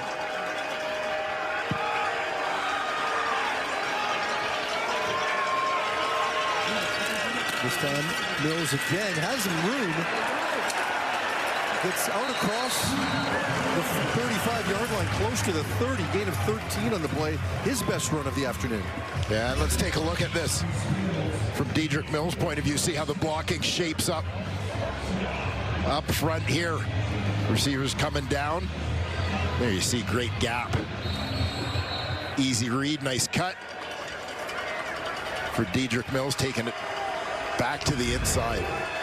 Nice execution there for the Stampeders. First and 10 from the 31. Stampeders give it to Mills again, who breaks a couple of tackles inside the 20, across the 15, down to the 10-yard line. Saskatchewan brought the blitz. Mills made them pay with a gain of 21. Well, looks like you ticked off the Stampeder offensive line a little bit, Farhan, when you suggested they were having trouble running the ball. They didn't like those first half statistics. Look at the work by Zach Williams at the left guard. The third time in the red zone now for Calgary. They're 2 for 2. And I'm not going to jinx him here when I tell you that Vernon Adams just does not turn the ball over in the red zone. I think he was even a little surprised by his own red zone stats when you revealed them to him this week. Adams pulls the ball, looking into the end zone. Has a receiver, catches it, touchdown! That is Dalen Baldwin with the reception right along the sideline. Bobbled it, but gained control before he went out of bounds, and the Stampeders are back in front.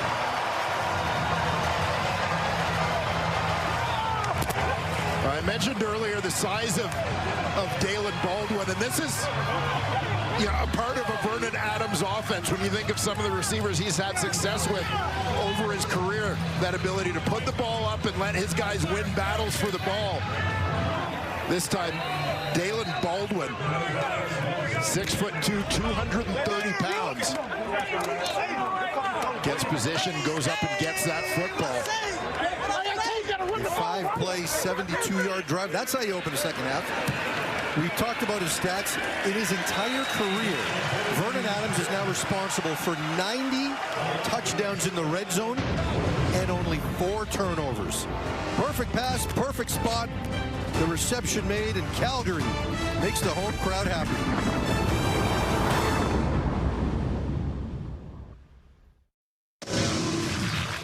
Well, you heard Jalen Philpott tell Chantel it was all about coming out and playing Stampeder football to kick off this second half.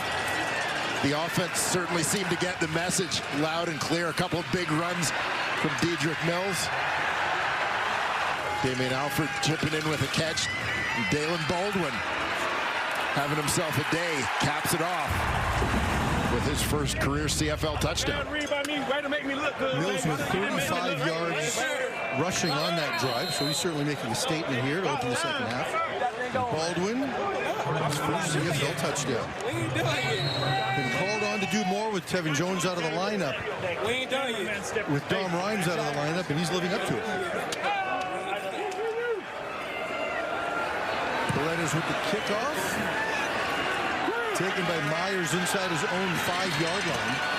Myers across the 20, across the 30. Myers with some room before being brought down outside the 35-yard line. Great return for the Rider receiver, where Saskatchewan takes over first and 10, call it the 47. For Trevor Harris, it was a tale of 2 quarters. The Riders with some miscues. He struggled to get the passing game going in the opening 15 minutes, but Harris roaring back in the second quarter, 141 yards through the air in the quarter, including touchdown passes to Dante Myers, Del Duncan Busby. Completion percentage now up to 60 and counting. This time the quick fake. Harris looks to his left. The ball falls incomplete short. Not sure if he was hit as he threw. Flo Ermolade with the pressure right here.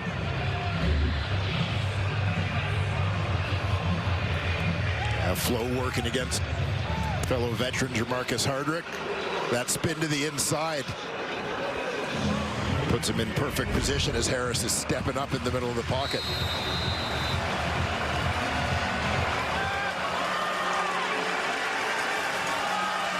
That's what they did more of in the first quarter. You mentioned coming out at halftime is can they pressure Harris as effectively as they did there. That brings up a 2nd and 10. Harris drops back. Hicks is there for the sack. Well, 2nd of the game for Clarence Hicks. Number 5 on the season. He's been among the top players in the league in terms of quarterback pressures all season long, coming from the top of your screen, defensive right. This nice rip move there to get underneath the arms of the tackle, underneath the punch of Peyton Collins. Collins barely touched him on that play. He was so quick off the ball.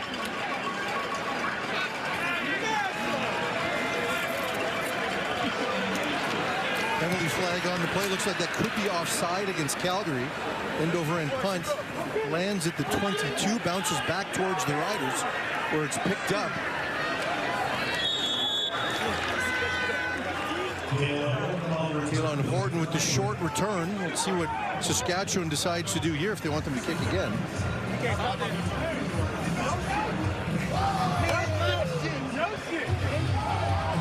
Always a debate here. You don't want to have your team who just ran down to cover a kick go out there and cover another one. Offside. Calgary number 45. That penalty is declined. First down.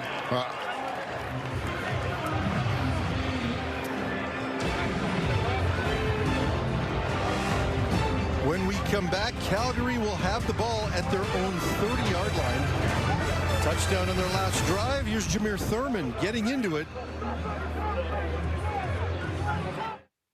Situation for Saskatchewan. Yeah, a little exchange there, and injuries continue in the Riders secondary as Nelson Lacombo has left the game with a lower body injury, so Kerfla Exume is coming in at the boundary corner spot.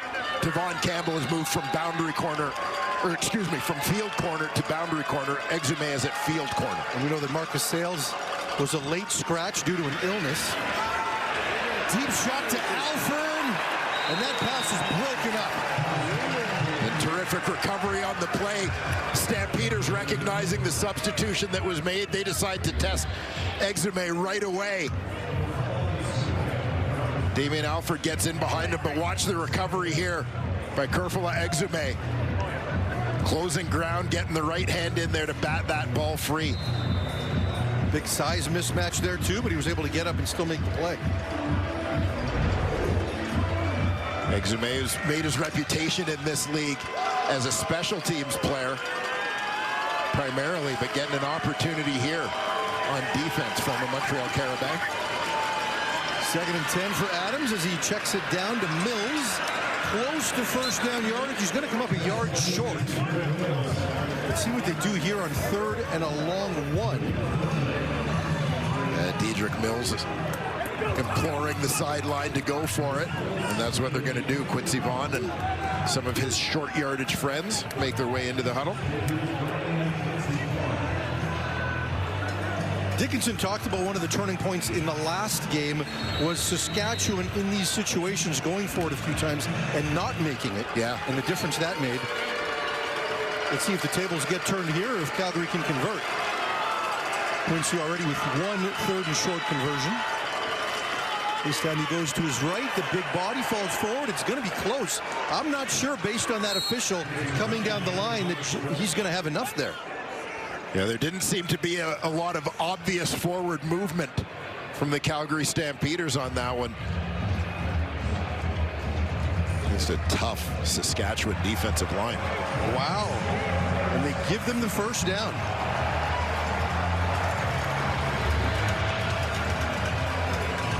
take another look here.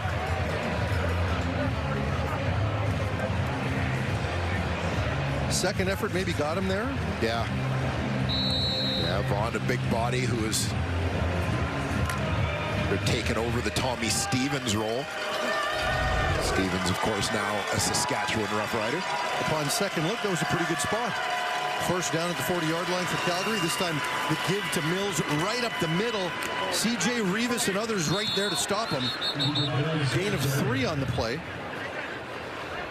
This is as Calgary looks to continue to reestablish the run, which wasn't there in the first half. Yeah, Dedrick Mills, you know, we obviously with the Calgary offense talk a lot about the impact of Vernon Adams Jr. since he came over from BC in an off-season trade. But Dedrick Mills and the ground game are so important to Calgary's identity. Dave Dickinson, where a lot of teams have gone to the short passing game instead of running the ball a lot. He wants his offensive line to be able to go forward and be physical. Saskatchewan showing blitz. This time the pass is complete. That's Eric Brooks with the reception. VA just put this on a rope. Eric Brooks, another of the young receivers, being leaned on a little bit more here for the Stampeders. And you see the foot out of bounds as he tried to juke DeMarcus Fields. 18-yard gain to the Saskatchewan 49-yard line on a first down. Vernon looking to throw it quick. This one batted up into the air, intercepted. Jameer Thurman has it. And a late flag coming in on the play. I think that's after the interception. Unfortunate for Vernon Adams with the deflection there, but Saskatchewan in business. Big play at the line of scrimmage leads to the turnover. The veteran, Jameer Thurman, with the INT. Adams with his second interception of the game. Keep an eye here, Malik Carney. It's the offensive Major line. foul, unnecessary roughness. Saskatchewan number 42 after the interception. 15-yard penalty, first down. Mike Rose, the guilty party. When we come back, Saskatchewan will have the ball a little deeper than they would have liked. Let's see what they do with it when we return. We'll take a look at the knockdown here from Malik Carney. It's a screen type concept for Calgary where basically they're going to block for a second, push those rushers upfield. But keep an eye on Vernon Adams here as he goes to try and get in on the play. Mike Rose right behind him, number 42. You can see as soon as Rose made contact, there was sort of a reaction, as you know, that he realized what he had done, almost tried to hold back on it. AJ Oled bounces to his left before being brought down. Gain of about 4 on the play, maybe 5. And you know from Mike Rose there is some emotion coming back here to Calgary, where he spent the first 7 years of his career. Yeah, and Mike Rose, obviously a very productive player during his time in Calgary, but as the Stampeders looked basically just to change things up on defense, right? Like there are a lot of good players that left the building in the offseason. Mike Rose among them, Micah Awe, Cameron Judge. These guys are all having good seasons elsewhere. But Stampeders just changing up the dynamic of their D a little bit this season. This time the completion to Robistelli on 2nd and 5. Good enough for the first down. Tommy Neal, I should say, with the reception there. Yeah, Tommy Neal, another nice free agent pickup for the Saskatchewan Roughriders, former Toronto Argonaut. There you see Trevor Harris sort of recognizing where pursuit is coming from. Tommy Neal is in a bit of a hole, wants to throw him away from the defender.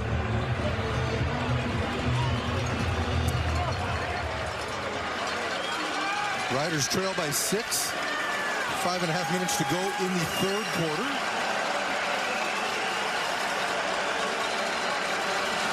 Stampeders showing blitz. Harris pulls it down. Has a receiver, but it's picked off. Interception interception. Calgary, the second interception of the game for Harris. Godfrey Onyeka with the interception. The Canadian filling in for another Canadian, and Adrian Green making the most of his opportunity. Onyeka with the great pick right along the sideline.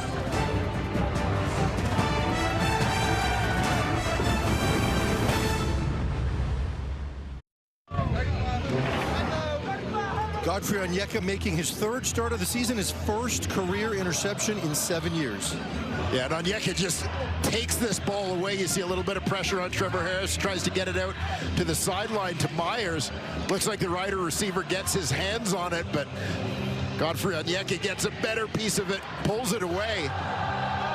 You know, and the Canadian corner's a little bit of a story to me. You know, Terrell Ford obviously had the big year last year for Winnipeg, moves on to Edmonton, the big free agent contract, and you see a couple of other teams. AUJ format, Joey, love y'all to the moon. Playing Canadian corners, Saskatchewan currently playing two of them. Godfrey Onyeka filling in for Adrian Green, who already was leading the team with 4 picks. Onyeka, the Wilfrid Laurier grad, getting it done. Mills with the handoff, bounces left. Nothing doing there. A.J. Allen there for the stop. There's been a lot of Onyekas in the league. Sometimes I got to do a double take and keep track of them. Figure out the family tree. Godfrey, now his brother Kenny is in Ottawa. Cousin Kosi is playing for Saskatchewan. Proud football family. Shout out Slow. Yes, Nakas also spent some time with Toronto and Saskatchewan. That's Kosi's brother. Shout out everyone, gang. I'm done. And Ife from Carleton University, a Toronto Argonaut draft pick a couple years ago. Adams dropping back, scrambles to his right, has some room in front of him. Thurman trying to chase him down. Adams reaches for the first down. He's not going to get there. On 2nd and 10, gets 8, 2 yards short. Interesting decision here for a very long field goal or possibility to go for it here. Yeah, and I think Dave Dickinson is going to be tempted to go for it, but I now see with the spot, solid 2, Rene Paredes making his way on the field. Paredes 6th or 8th all time in CFL scoring, most among active players. With a long field goal, you'll see a couple more sort of linebacker defensive back types out there on the coverage unit, often called the bomber field goal team. A little bit better coverage guys than the big bodies you usually rely on in protection on a shorter field goal. Paredes' longest kick of the season is 51 yards. This one looks like it's got the distance, and it's good. From 53 yards, Rene Paredes extends Calgary's lead to 8.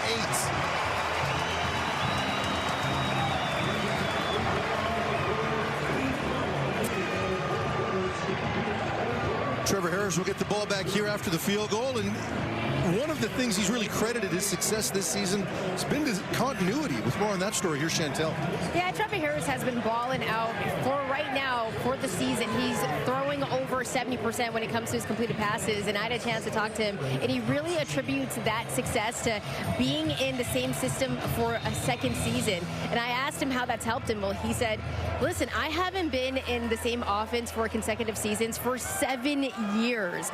And he said that's why he feels like he's taken another step this year and why the offense has gone to new levels. He also mentioned that experience within an offense for a quarterback is more impactful than how many years you can actually play in a league, but that it's been fun and that the quarterback room is dialed in, guys. Thank you, Chantel. It's certainly shown all year just his comfort level. The handoff right there, Sheldon Arnold coming in from his secondary spot to limit that to no gain. Bring up 2nd and long for Harris. Yeah, and I found it really interesting talking to Trevor about exactly what Chantel said, like about this experience within the system being more important than the fact that he's been in the league for a long time. And you really do see the fruits of working with the same group for a couple years. This time Harris swings it out to Ouellette, who has some room, has a first down before being brought down after a gain of 11. Yeah. And this is sort of the classic, take what the defense gives you. They're going to drop off. Second and long situation. There you see A.J. Ouellette all by himself in that picture.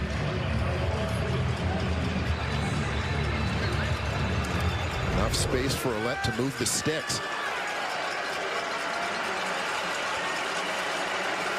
First down at their own 51-yard line. Riders are getting trailed by 9. They're going to pull it within a score here. This time the handoff inside. That time Mario Anderson with the carry. Gain of 4. Anderson getting a bit of an opportunity as the second running back dressed for Saskatchewan their last couple games. Remember back to the start of the season, Thomas Bertrand, you don't, had a big game coming on in relief. Their running back, Kadeem Carey, also filling that role for a while prior to his injury against BC a couple weeks ago. Anderson with 60 touchdowns during his collegiate career. This time a big sack. My goodness, Justin Herdman-Reed coming out of nowhere. Or is that Sean Peterson with the sack there? Sean Peterson with the sack. My apologies, unblocked. Harris took a lick. Yeah, and you watch the protection. Leaves Sean Peterson on the back side of this. Miscommunication. Watch the reaction of the right tackle, Jamarcus Hardrick. He expects his guard to be helping him on the inside.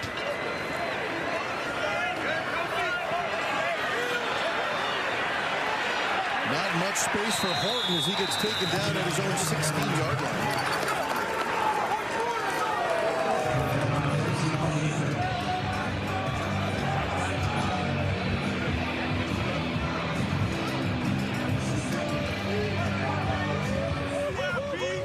Calgary at home in front of 28,000 fans take a 9-point lead into the fourth quarter. 15 minutes to go. I think these two teams still have a lot left to give us.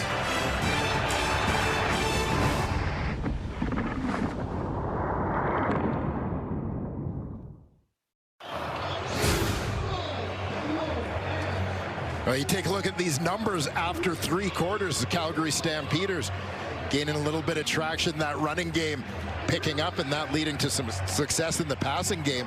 I think one of the things that stands out is their defense getting going a little bit, getting after Trevor Harris again. Yeah, 3 sacks, including a big one. Harris went to the tent. We'll be having Chantel all over that situation to see what's going on. He's out of the tent now, but just you can tell that he's feeling the pressure. Yeah, I think it has impacted Trevor Harris a little bit as it would. Want to get hit like that, I'm telling you, boy. Any quarterback. You take a look here at the offensive right side, left side of your screen.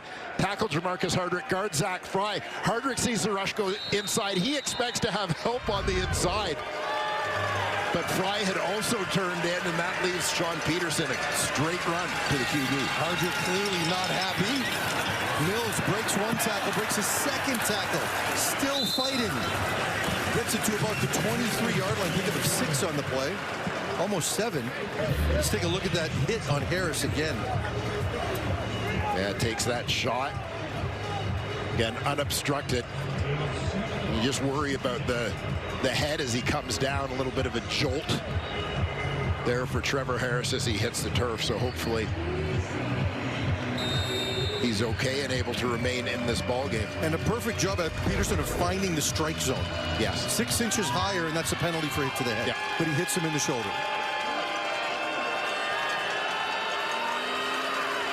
Harris on 2nd, or sorry, Vernon Adams on 2nd and 4. Hands it to Jeshurun Antwi. Surprise ball carrier there with a nice gain. Gets it up to the 39-yard line. 15 yards in the play, more than enough for a first down. Yeah, Antwi, Calgary native, University of Calgary grad. Found his way home in free agency in the offseason. Spent most of his career with Montreal before joining BC late last year, but terrific back, able to spell Dedrick Mills a little bit on a heavy workload day such as this. And we saw Mario Anderson for Saskatchewan in the third. Now it's Antwi's turn here. This time the fake, the end around to Philpott. Trying to find some space there between blockers. Breaks a tackle. Should have enough for the first down. Nice second effort by Jalen Philpott. 11 yards on the play. Yeah, Jalen Philpott feeling it a little bit.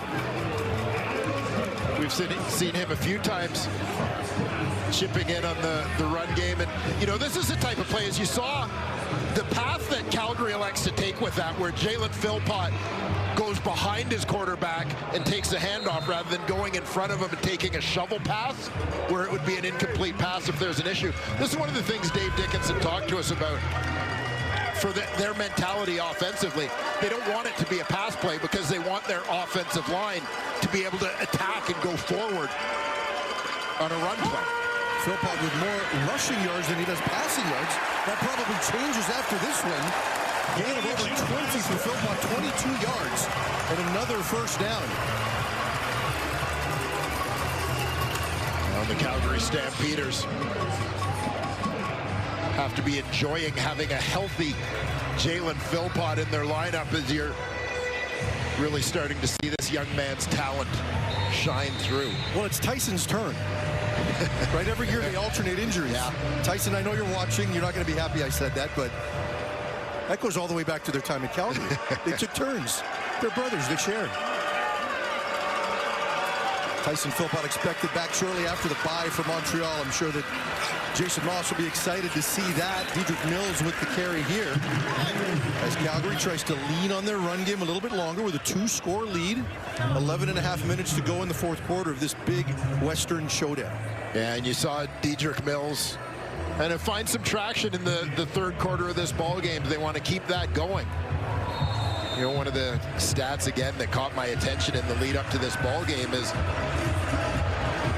the Saskatchewan, the win over Saskatchewan was the only game this season in which Vernon Adams, who's having a terrific year, only game in which he's completed over 20 passes. And it tells you a little bit about the importance of Dedrick Mills in the run game.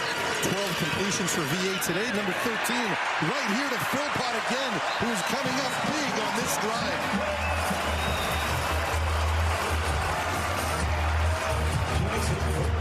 Great chemistry between VA and Philpott. Terrific flow going here. Fourth red zone appearance for Calgary. They're 3 for 3 so far. Adams with a pair of touchdowns.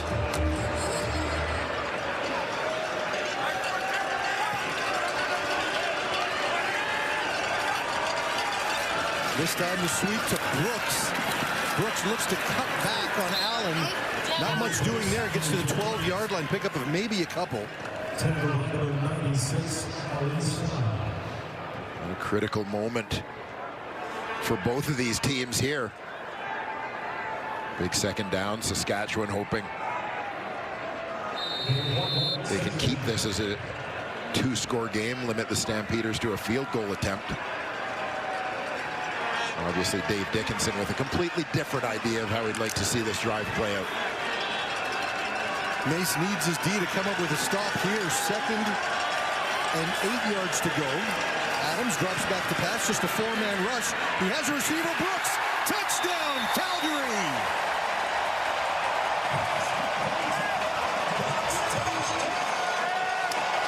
Eric Brooks with his 2nd touchdown of the season.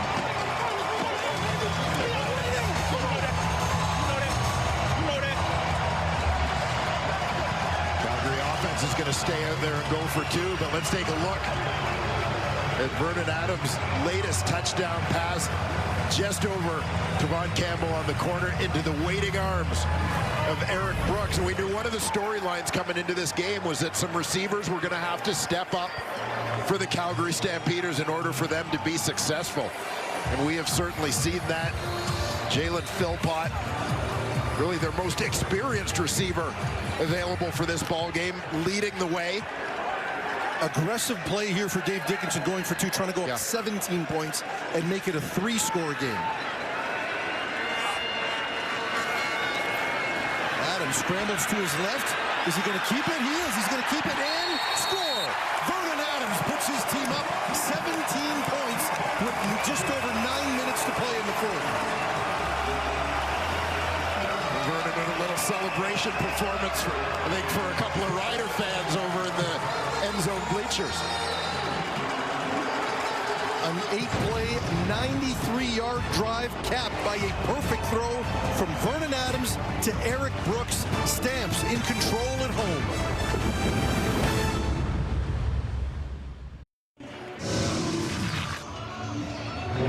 On a big scoring drive for the Calgary Stampeders, extending their lead to 17. That run game continues, whether it was Mills, Antwi, or Jalen Philpott.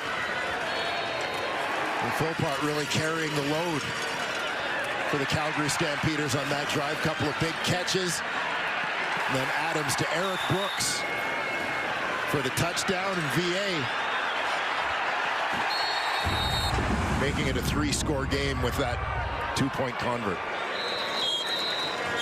This time a deep chip shot kick from Paredes. Prevents the big return, but still gives Saskatchewan the ball at their own 38-yard line. Vernon Adams 4 for 4 in the red zone. You thought I jinxed him. Did I mention he's pretty good in the red zone? That is his 66th career touchdown pass in the red zone. An absolutely remarkable ratio of touchdowns to interceptions when he gets in close with turnovers. 66 to 3 touchdown passes to interceptions. This time the quick pass to Tommy Neal. Takes a big hit, knocked out of bounds after a gain of 7. Yeah, I don't know if he took a big hit or delivered a big hit. Tommy Neal, bit of a load with the rock in his hands. And this is the best way to defend the run. Play with a lead. Absolutely. You look at Saskatchewan, as good as their defense has been against the run, they came into this game having faced 30 fewer rushing attempts than every other team in the league. They're going to have to throw the ball now. This time the quick throw on 2nd and short. It's Neal again with the reception, good enough for a first down into Calgary territory to their 48-yard line. Saskatchewan going no huddle here. Yeah, partly shaking things up, partly recognizing that with the 3-score game that Dave Dickinson was able to turn this into. And another sack for Calgary. Their 4th sack of the game, this time Justin Sambu. We haven't heard his name much today. Sambu, number 97, getting in that D-line rotation. Calgary native, started his career at the University of Maine, transferred to Baylor. Just a straight bull rush there. Collapsing the pocket. And Calgary, again, kind of been the one team that's able to get to Trevor Harris in the pocket. Sambu's first sack of the season for the Baylor products. This time the quick pass to A.J. Ouellette, not going to get enough back for a first down. Well short, 5 yards short, but you have to think at this stage Saskatchewan's going for it. Yeah, I mean, you're at a point in the game where you're hoping that you have 3 possessions left. And you got to score on all of them. And with Brett Lowther's field goal kicking issues, you know one of them needs to be a field goal. At what point do you make the decision that we're just going to try to get touchdowns here, because you could get away with 3 at some point. Harris drops back to pass, feels pressure again, checks it down to Ouellette, fighting for the first down, not going to get there. Saskatchewan turns it over on downs. Not for lack of effort from Harris and Ouellette, but the Calgary Stampeders come up big to snuff out the drive.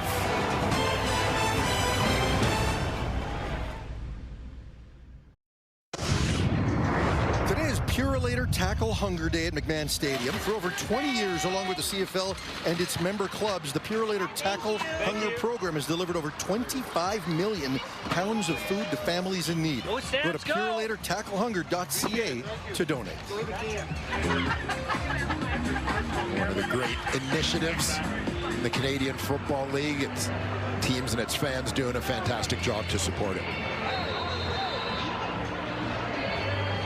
Of course, we all remember Chris Schultz, who did so much for this program, along with all of us at the CFL and TSN. Whenever we hear about the Tackle Hunger program, we are always thinking of Schultz.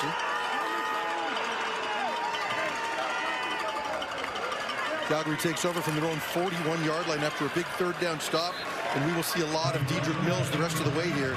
5 yards on that first down carry. Yeah, little question, the Calgary Stampeders will look to grind this out. And you mentioned Saskatchewan having faced less rushing attempts as a defense because this is a team that has spent so much of the season playing from ahead. Basically, other teams chasing them, forced to throw the football to try to get back in ball games. A very different circumstance here against the Stampeders. Mills with the handoff again, straight up the middle, close to first down yardage. He's probably going to be about a foot short, maybe a half-yard short. Interesting decision coming up here for Dave Dickinson with 5 minutes to go, just over 5 minutes from his own side of the field. Yeah, he didn't take long to make that decision, though, as he was sending in the short yardage personnel. Quincy Vaughn 2 for 2 in this situation today, close to last time. It's funny, Quincy Vaughn was already in the game as a tight end, running the football, and just shifts to be the man under center. Timeout, Calgary. And it looks like Dave Dickinson took a little time to rethink the decision. Yeah, punt team looks like it's on the way out.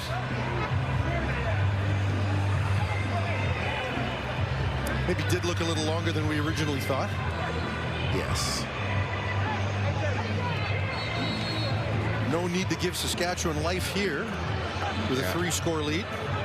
Yeah, well, and especially when you talk about giving life, in the sense the biggest thing working against Saskatchewan is the clock. Sure. So you don't want to give them a short field where if you're going to give the ball back, you want to make it as long a drive as possible. Punting the ball with a good cover here accomplishes that. Dante Myers deep to receive. We mentioned Dre McCray, who is also a kick returner for this team, out for the game with an upper body injury. Saskatchewan almost gets to it. Bouncing kick goes out of bounds at around the 15-yard line. No return.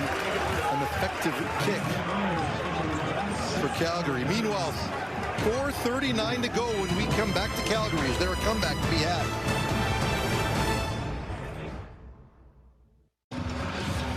And look who's a quarterback for the Saskatchewan Roughriders. Former Calgary Stampeder Jake Mayer enters the game. Trevor Harris on the sidelines now, and we're not sure if this had to do with the hit earlier. Harris has certainly taken a beating in this one.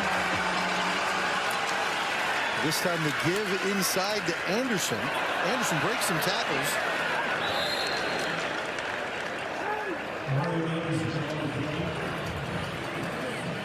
Assuming he doesn't come back into the game, Trevor Harris, that is, his streak of 70% completion games will come to an end. He's at 65 today, 15 of 23, and certainly a lot of more important things ahead for Saskatchewan than a completion streak. But backup quarterback, backup running back, does this signal that Saskatchewan is just going to live to fight another day? I do suspect that to some degree for the Saskatchewan Roughriders.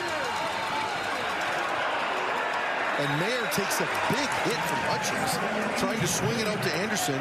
Mayer gets up slowly. You know, Saskatchewan is a team that has a very capable backup in Jake Mayer. He's already won one game for them with Trevor Harris out of the lineup. But the fact is, I think past years have kind of suggested that clearly Saskatchewan's best hopes to be successful regular season and postseason rest on the arm of Trevor Harris. And certainly with what Harris has shown this year in terms of his ability to hit the deep ball, I think that was a criticism Mayer had when he was here in Calgary. Mayer drops back to pass on 2nd and 10. Arumalade comes around the corner, draws a holding penalty. Tommy Neal on the receiving end of Mayer's pass, but I think that one's coming back. It would certainly appear. Peyton Collins has had a tough day. Holding. Saskatchewan number 67. 10-yard penalty will repeat, second down.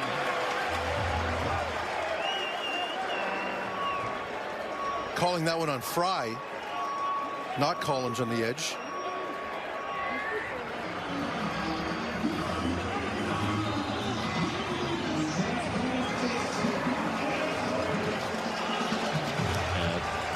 Not sure that they got the right number, in fact, on that one.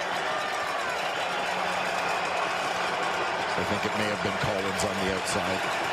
2nd and 20. Mayer drops back to pass, having to scramble around, dumps it off to Anderson, and he is brought down after a very short game. And that'll bring up 3rd and about 18 as we get to the 3-minute warning. When we come back, Saskatchewan will punt away. Calgary will continue to celebrate.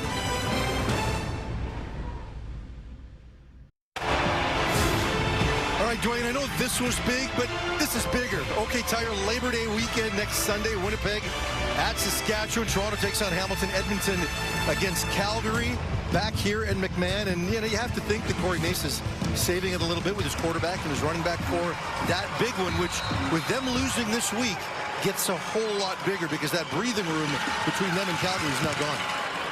Yeah, certainly a consideration back-to-backs for the Riders with the rival Winnipeg Blue Bombers. 51-yard punt by Horton, or by Couch, taken by Horton. Still a physical sequence down there. Lots of hitting between these two teams, and this is the last time they will face each other in the regular season.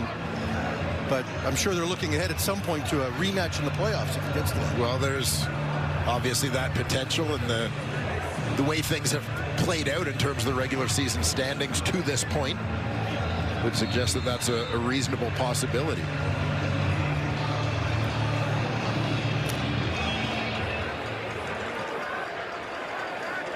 After this one, if this holds, just one game will separate Calgary and Saskatchewan going down the stretch here.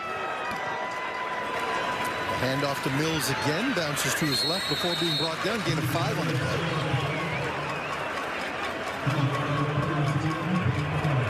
And everything sort of changed for Calgary offensively in the second half. Struggling to run the football in the first half of this ball game. Dedrick Mills chipping in with 63 yards here since halftime. Only had 13 in the first half. You'd think he'd get the carry right here as well on 2nd and 5. Thought Saskatchewan might have been leaning there into the neutral zone. No flags. The call or the give to Mills. It picks up 2. That'll bring up 3rd and 3 as the clock continues to wind down. Calgary will punt it away here. And that obviously the agenda for Calgary is keep that clock moving, put themselves in a position with their punt cover unit to give the Riders as long a field as possible. The 7th 2-and-out for Calgary in this game. It really has been feast or famine, touchdown drives and 2-and-outs. If they're going to pick up a couple first downs, it seems like they were going to score in this game as we approach the 2-minute mark. Timeout, Saskatchewan. Saskatchewan calling a timeout there, which does surprise me a little bit, given what's happened to quarterback and running back, that they wouldn't want this one to just kind of go quietly in the night. But if you know Corey Mace, you know he's always fighting, regardless of who's in the game.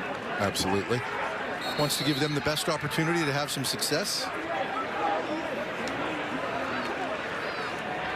Looks like Jake Mayer will bring the team back out when they get the ball here. Dante Myers deep to receive. Mark Vassett with the punt.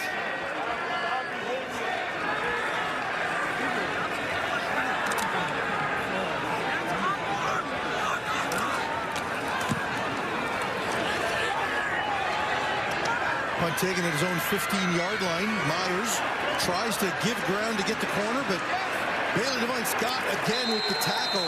He's been all over the place on special teams in this game. Certainly making his presence felt in the middle of the mix. Getting after Myers, who, as you mentioned, has been pressed into primary kick returner duty with the injury to Dre McCray.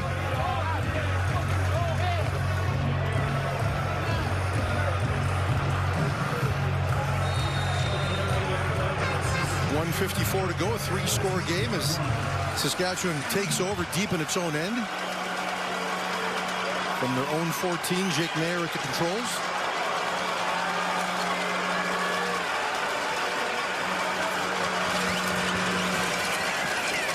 Mayer looks left, then comes back to Del Duncan Busby over the middle. Calling it incomplete on the play, throw a little behind him. No, they did call it complete. 6-yard gain to the 20-yard line. Yeah, short pickup for Calgary at this point. Obviously, you just don't want to give up chunks that kind of help the Riders in terms of making their way down the field quickly. Make them grind it out, nickel and dime as the clock ticks.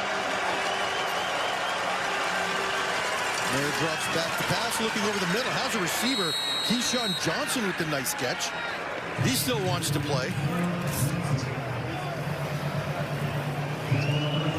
No question, Johnson, a guy we talked about with a couple of big plays in the first half. Saskatchewan's leading receiver this year.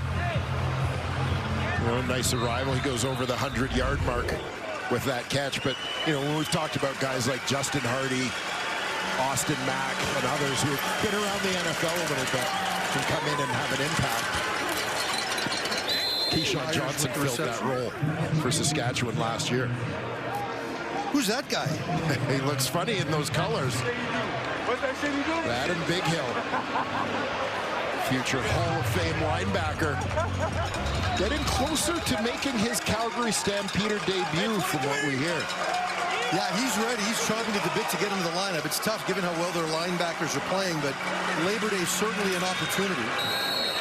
Mayer picks up the first down there. Tommy Neal with the reception. Does he play against Edmonton? His first look at the Battle of Alberta on Labor Day? I think that there's a reasonable chance of that. But, you know, Adam Bighill, this is a guy who, whether he ever takes the field for the Calgary Stampeders or not, just as a leader, as a presence, is having a positive impact on this Calgary team.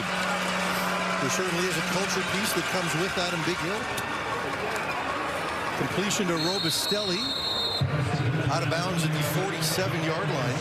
I had a conversation with Stampeders team president Jay McNeil before the game, and he was telling me there was a game earlier in the season. The Stampeders were out of town. Adam Bighill, he was still a new guy here. But with the team out of town, Adam Bighill asked if the guys who were in town, practice roster guys, injured players, and so on, if they could get access to the facility so they could get together to watch the game. Always thinking about bringing the team together. Saw the 4 players in that shot: Reggie Bagleton, Dom Rhymes, Malik Henry, Adam Bighill. A lot of talent there in street clothes. If some of those guys can get back, look out. This time, is it an interception? No, they're calling it incomplete. Anthony Johnson already has one in this game. Couldn't come down with that one. Yeah, Saskatchewan obviously trying to push the ball down the field, taking some chances. 50-50 ball. Anthony Johnson goes up and almost pulls it in. Easy to smile today for VA with his Stamps apparently in control of this one. Well, they've certainly been in control of the second half. They've outscored Saskatchewan 18-0 through the first 29 minutes of this half. Showing blitz here. Deep down the middle to Neal, and he can't bring it in. Damon Webb in coverage.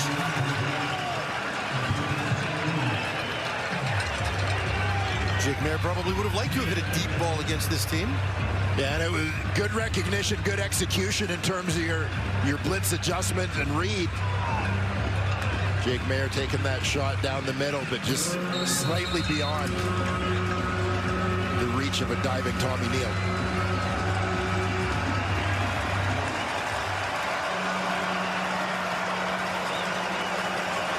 Third and 10, last chance here for Saskatchewan.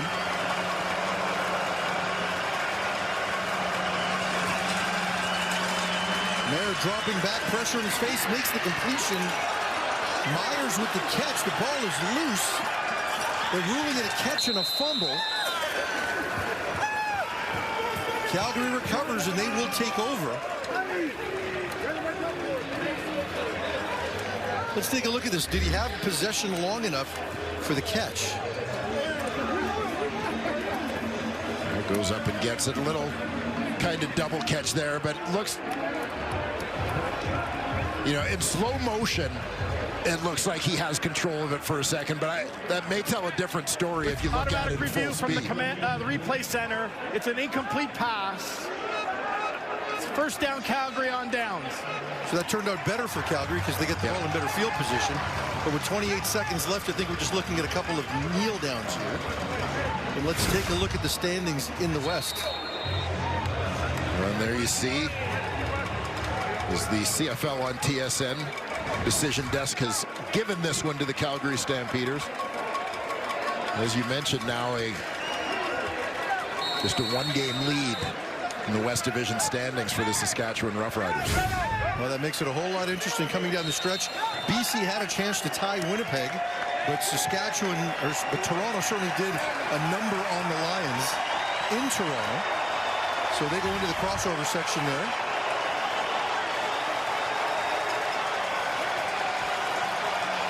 A very good crowd here at McMahon, and all of them are going to get to go home happy.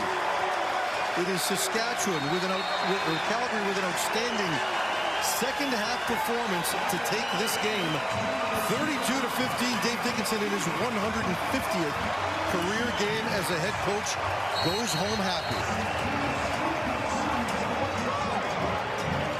A big win for Dave Dickinson and the Calgary Stampeders in this one. Coming in a little short-handed offensively. Some veteran receivers out of the lineup, but the Stampeders did not let that become an issue. The Saskatchewan Roughriders have lost only 2 games this season.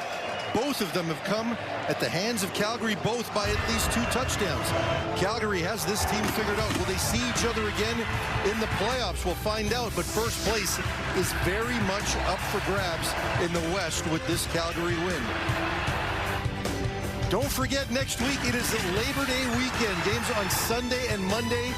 Saskatchewan takes on Winnipeg. Calgary will take on Edmonton back here at McMahon. You've been watching the CFL on TSN. Stay tuned for SportsCenter after this.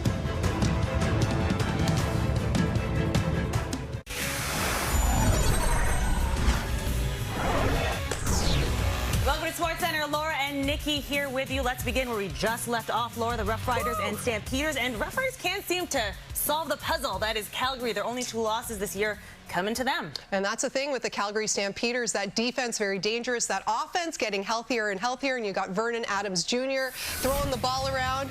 It's all coming together. The Stamps' 3 losses this season have all come to East teams. And last time these teams met, both Trevor Harris and Vernon Adams Jr. threw for 425. Calgary came on top of that one back in week 6. We're in the second quarter. 7-2 Stamps, and it's Adams to Jalen Philpott. Philpott able to keep the ball in the air until it breaks the plane of the goal line. That is good stuff.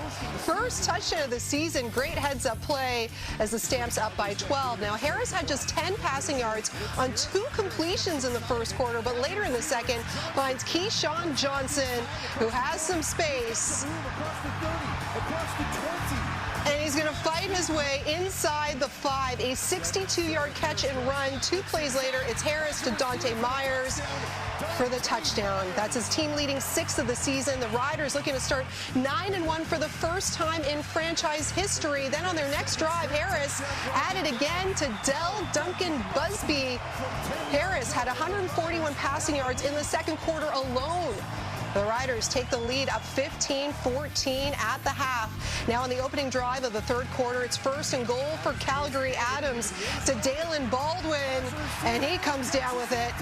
Baldwin's first career touchdown. The crowd goes wild as the Stamps retake the lead. Then later in the quarter, after Adams threw an interception, Harris looking to take advantage, but he is picked up as well. Godfrey Onyeka with his first career interception. That led to a field goal for the Stamps. Stamps as they go up by 9. Now, near the end of the quarter, Sean Peterson Jr.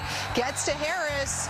The third sack on him, and Harris went to the medical tent after that, but was able to stay in the ball game. Now in the fourth, Stamps still up by 9. Adams looking end zone again, and he's got another touchdown. This one to Eric Brooks. Adams also rushed in the 2-point convert to make it a 3-score game. Harris, meanwhile, was replaced by Jake Mayer for the final 5 minutes. And yes, the Stampeders complete the season series sweep of those Saskatchewan Roughriders as they join the Riders as the only teams with at least 7 wins this season. Calgary has won 11 of its last 14 against the Riders since 2019, and I mentioned that dating back to their inaugural year in 1936, the Riders have still never started a season 9-1. Well, Vernon Adams Jr. big in this one, as you can see, throwing 3 touchdowns. Here he is now with Chantel. It's new on SC. VA, you actually were very resilient in this game, and so was your squad. Down by 1 at the half. You guys come back in the second half, and you don't let up. What kind of switched for you guys mentally in that second half? Yeah, I can't say enough about our defense, man. These guys give me a chance every single week, man. As offense, we got to find that groove and just keep it going, because we only stop ourselves with penalties and either drops or missed throws or misreads by me. But, man, it was just a great time tonight. Great atmosphere. I can't ask for anything better.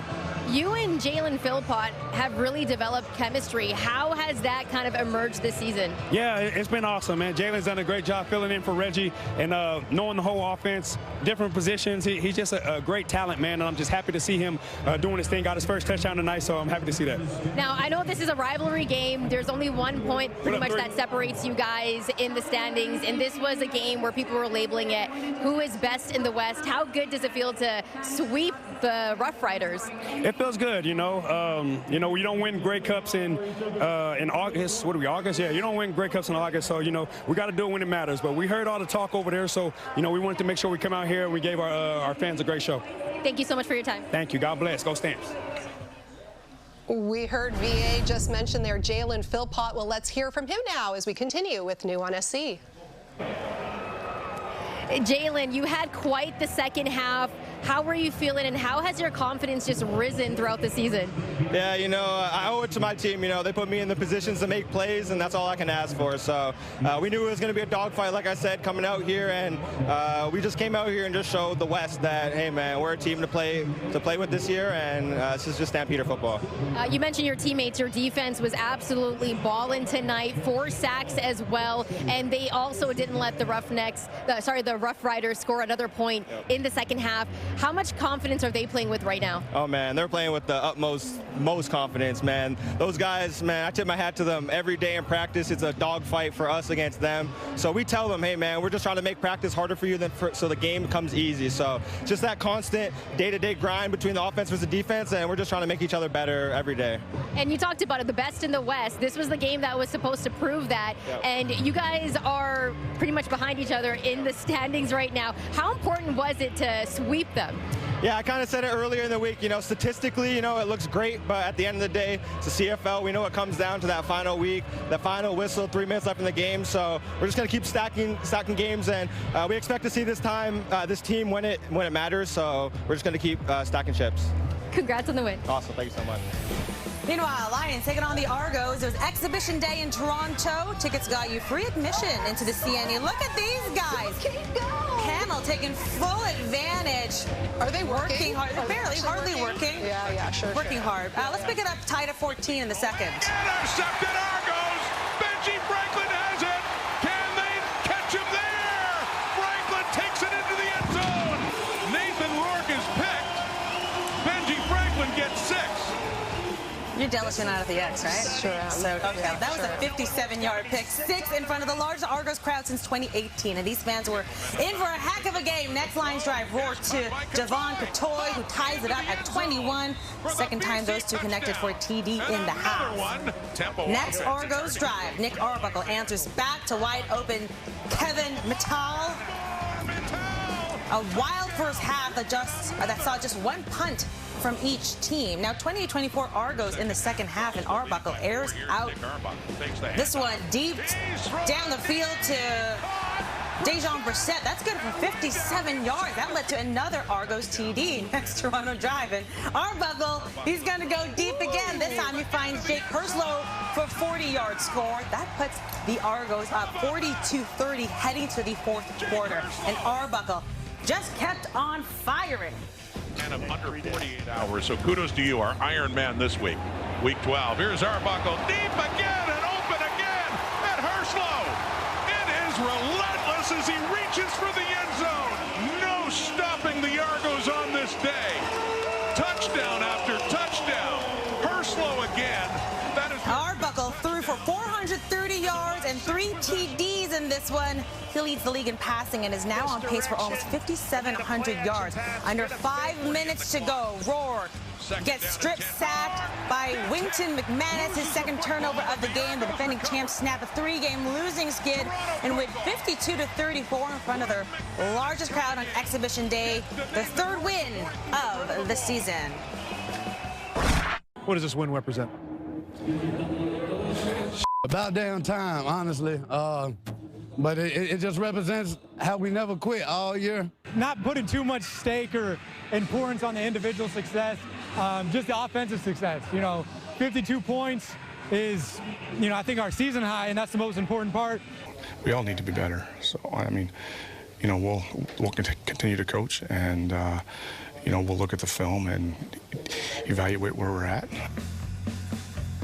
Well, here's a closer look at the updated CFL standings. The Argos hung 52 points on the Red Blacks to leapfrog them for third in the East. It's the first time Toronto has scored at least 50 points in a regular season since Doug Flutie was behind center back in 1997. The Stamps are hot on the heels of the Riders for top spot in the West and own the tiebreaker because they swept the season series. With more now, here's Kate Burness.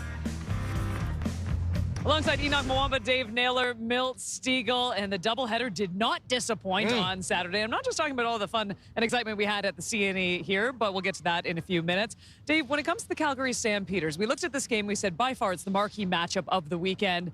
And Calgary is that one team that Saskatchewan had an issue with. That's their one loss so far this season. Now it's their second loss this season. And for them to do it twice and make a statement twice was absolutely monumental. Yeah, it was, because I think there was a sense that Saskatchewan came into this game on a roll. They had a lot of confidence. They could look back. It was a bit of a weird situation. That was the smoke-delayed game. You got another kind of wrinkle in that. But I tell you, for a Calgary Stampeder team that the expectations were so low for coming into this season, I think we all recognize that if you're at the bottom of a development cycle, the fact that Vernon Adams in his prime was available to start to be the building block of getting this franchise back to the top, a guy who can set culture and make plays. I mean, it was a bit of a grinded out game. He had to stay patient. Vernon Adams also has a unique ability to have multiple interception games where he plays really well and his team wins. I mean, he threw 2 interceptions today, but he also threw 3 touchdown passes. Go back over the course of the season. There's been one game that Vernon Adams started and finished and didn't win, and that was the game they played in the monsoon against Ottawa.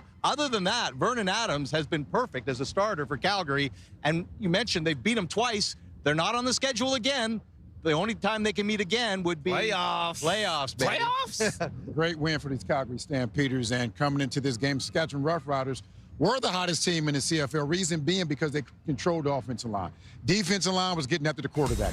That wasn't the case today. Offensive line was blocking for Trevor Harris, and that really wasn't the case today. And that's a big concern. I say that's a concern because you have a 39-year-old quarterback. And I don't care if you're younger, you can take some of these hits. But as your 39-year-old quarterback, he can't consistently take these hits. These Rough Riders have to come back and find a way to protect their quarterback. Now, we know how tough Trevor Harris is. He trains hard in the offseason, but regardless how tough and all those things, you don't want your 39-year-old quarterback taking those hits like that. Big hits. They're going to have 2 challenges coming up with the Labor Day Classic and the Banjo Bowl. We'll see if they can bounce back. Well, I think a lot of people would have maybe had a coin flip when it came to that game. I think a lot of people would have looked at Toronto and BC and said, it's going to be the Lions. I mean, the way they've been playing, the way Nathan Rourke had been playing, and cue Nick Arbuckle, because he certainly didn't think that way. 430 yards, 3 touchdowns. I mean, he was simply magnificent here at BMO Field. He was absolutely magnificent. This is the Nick Arbuckle this team team wanted this whole season. This is the Nick Arbuckle that they're expecting for the rest of the season. Now he put it on film.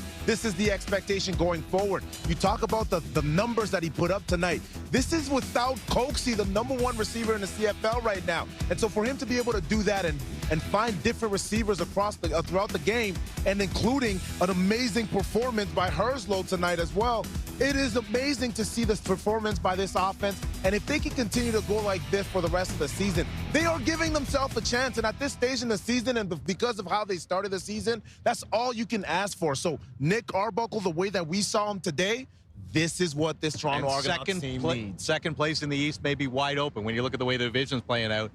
Especially with the injuries. Yeah, absolutely. All right, you know what? It was a big day for VA. It was a big day for Nick Arbuckle. It was a big day for KB over here. You see? Oh, my. Here we go. Unfortunately, the gentleman couldn't beat me in any of the activities today. You're going to remind us of this, Kate? Of course I am. We have the video, and it's the only time I can actually do it. And then this, oh, this was too easy.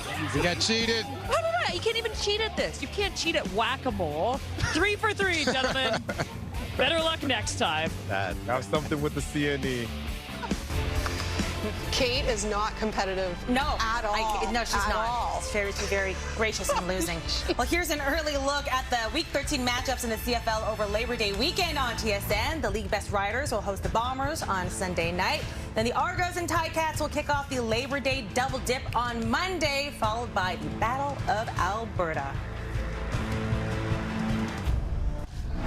Week 12 in the CFL wrapping up with the Stamps once again beating the Riders. Here's head coach Corey Mace.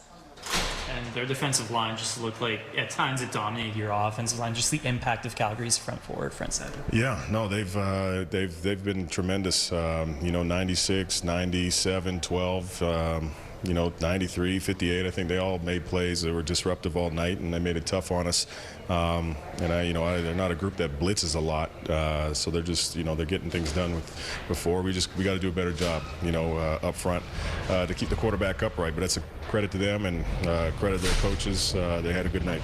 And lastly, we saw Jake out for the final few snaps, and Trevor did look like he took some big hits. Just his health and confirming that's good, and the reason for putting Jake in. Yeah, I thought at that time, we're down 17, I think, and we only had 15 points there, and we weren't being able to move the ball, and D-line was getting after the quarterback there, and we're sitting in a situation where we're at. I just thought it made more sense for us, let's get some live reps there with Jake, and I thought he was fairly efficient for himself, and you never know how that goes, going down the line. Just to get as many reps as you possibly can. So, yeah, man, just a decision I thought about for the future of the season. But Trevor's good to go. He's good to go. Yeah. Thank you. Thank you, guys.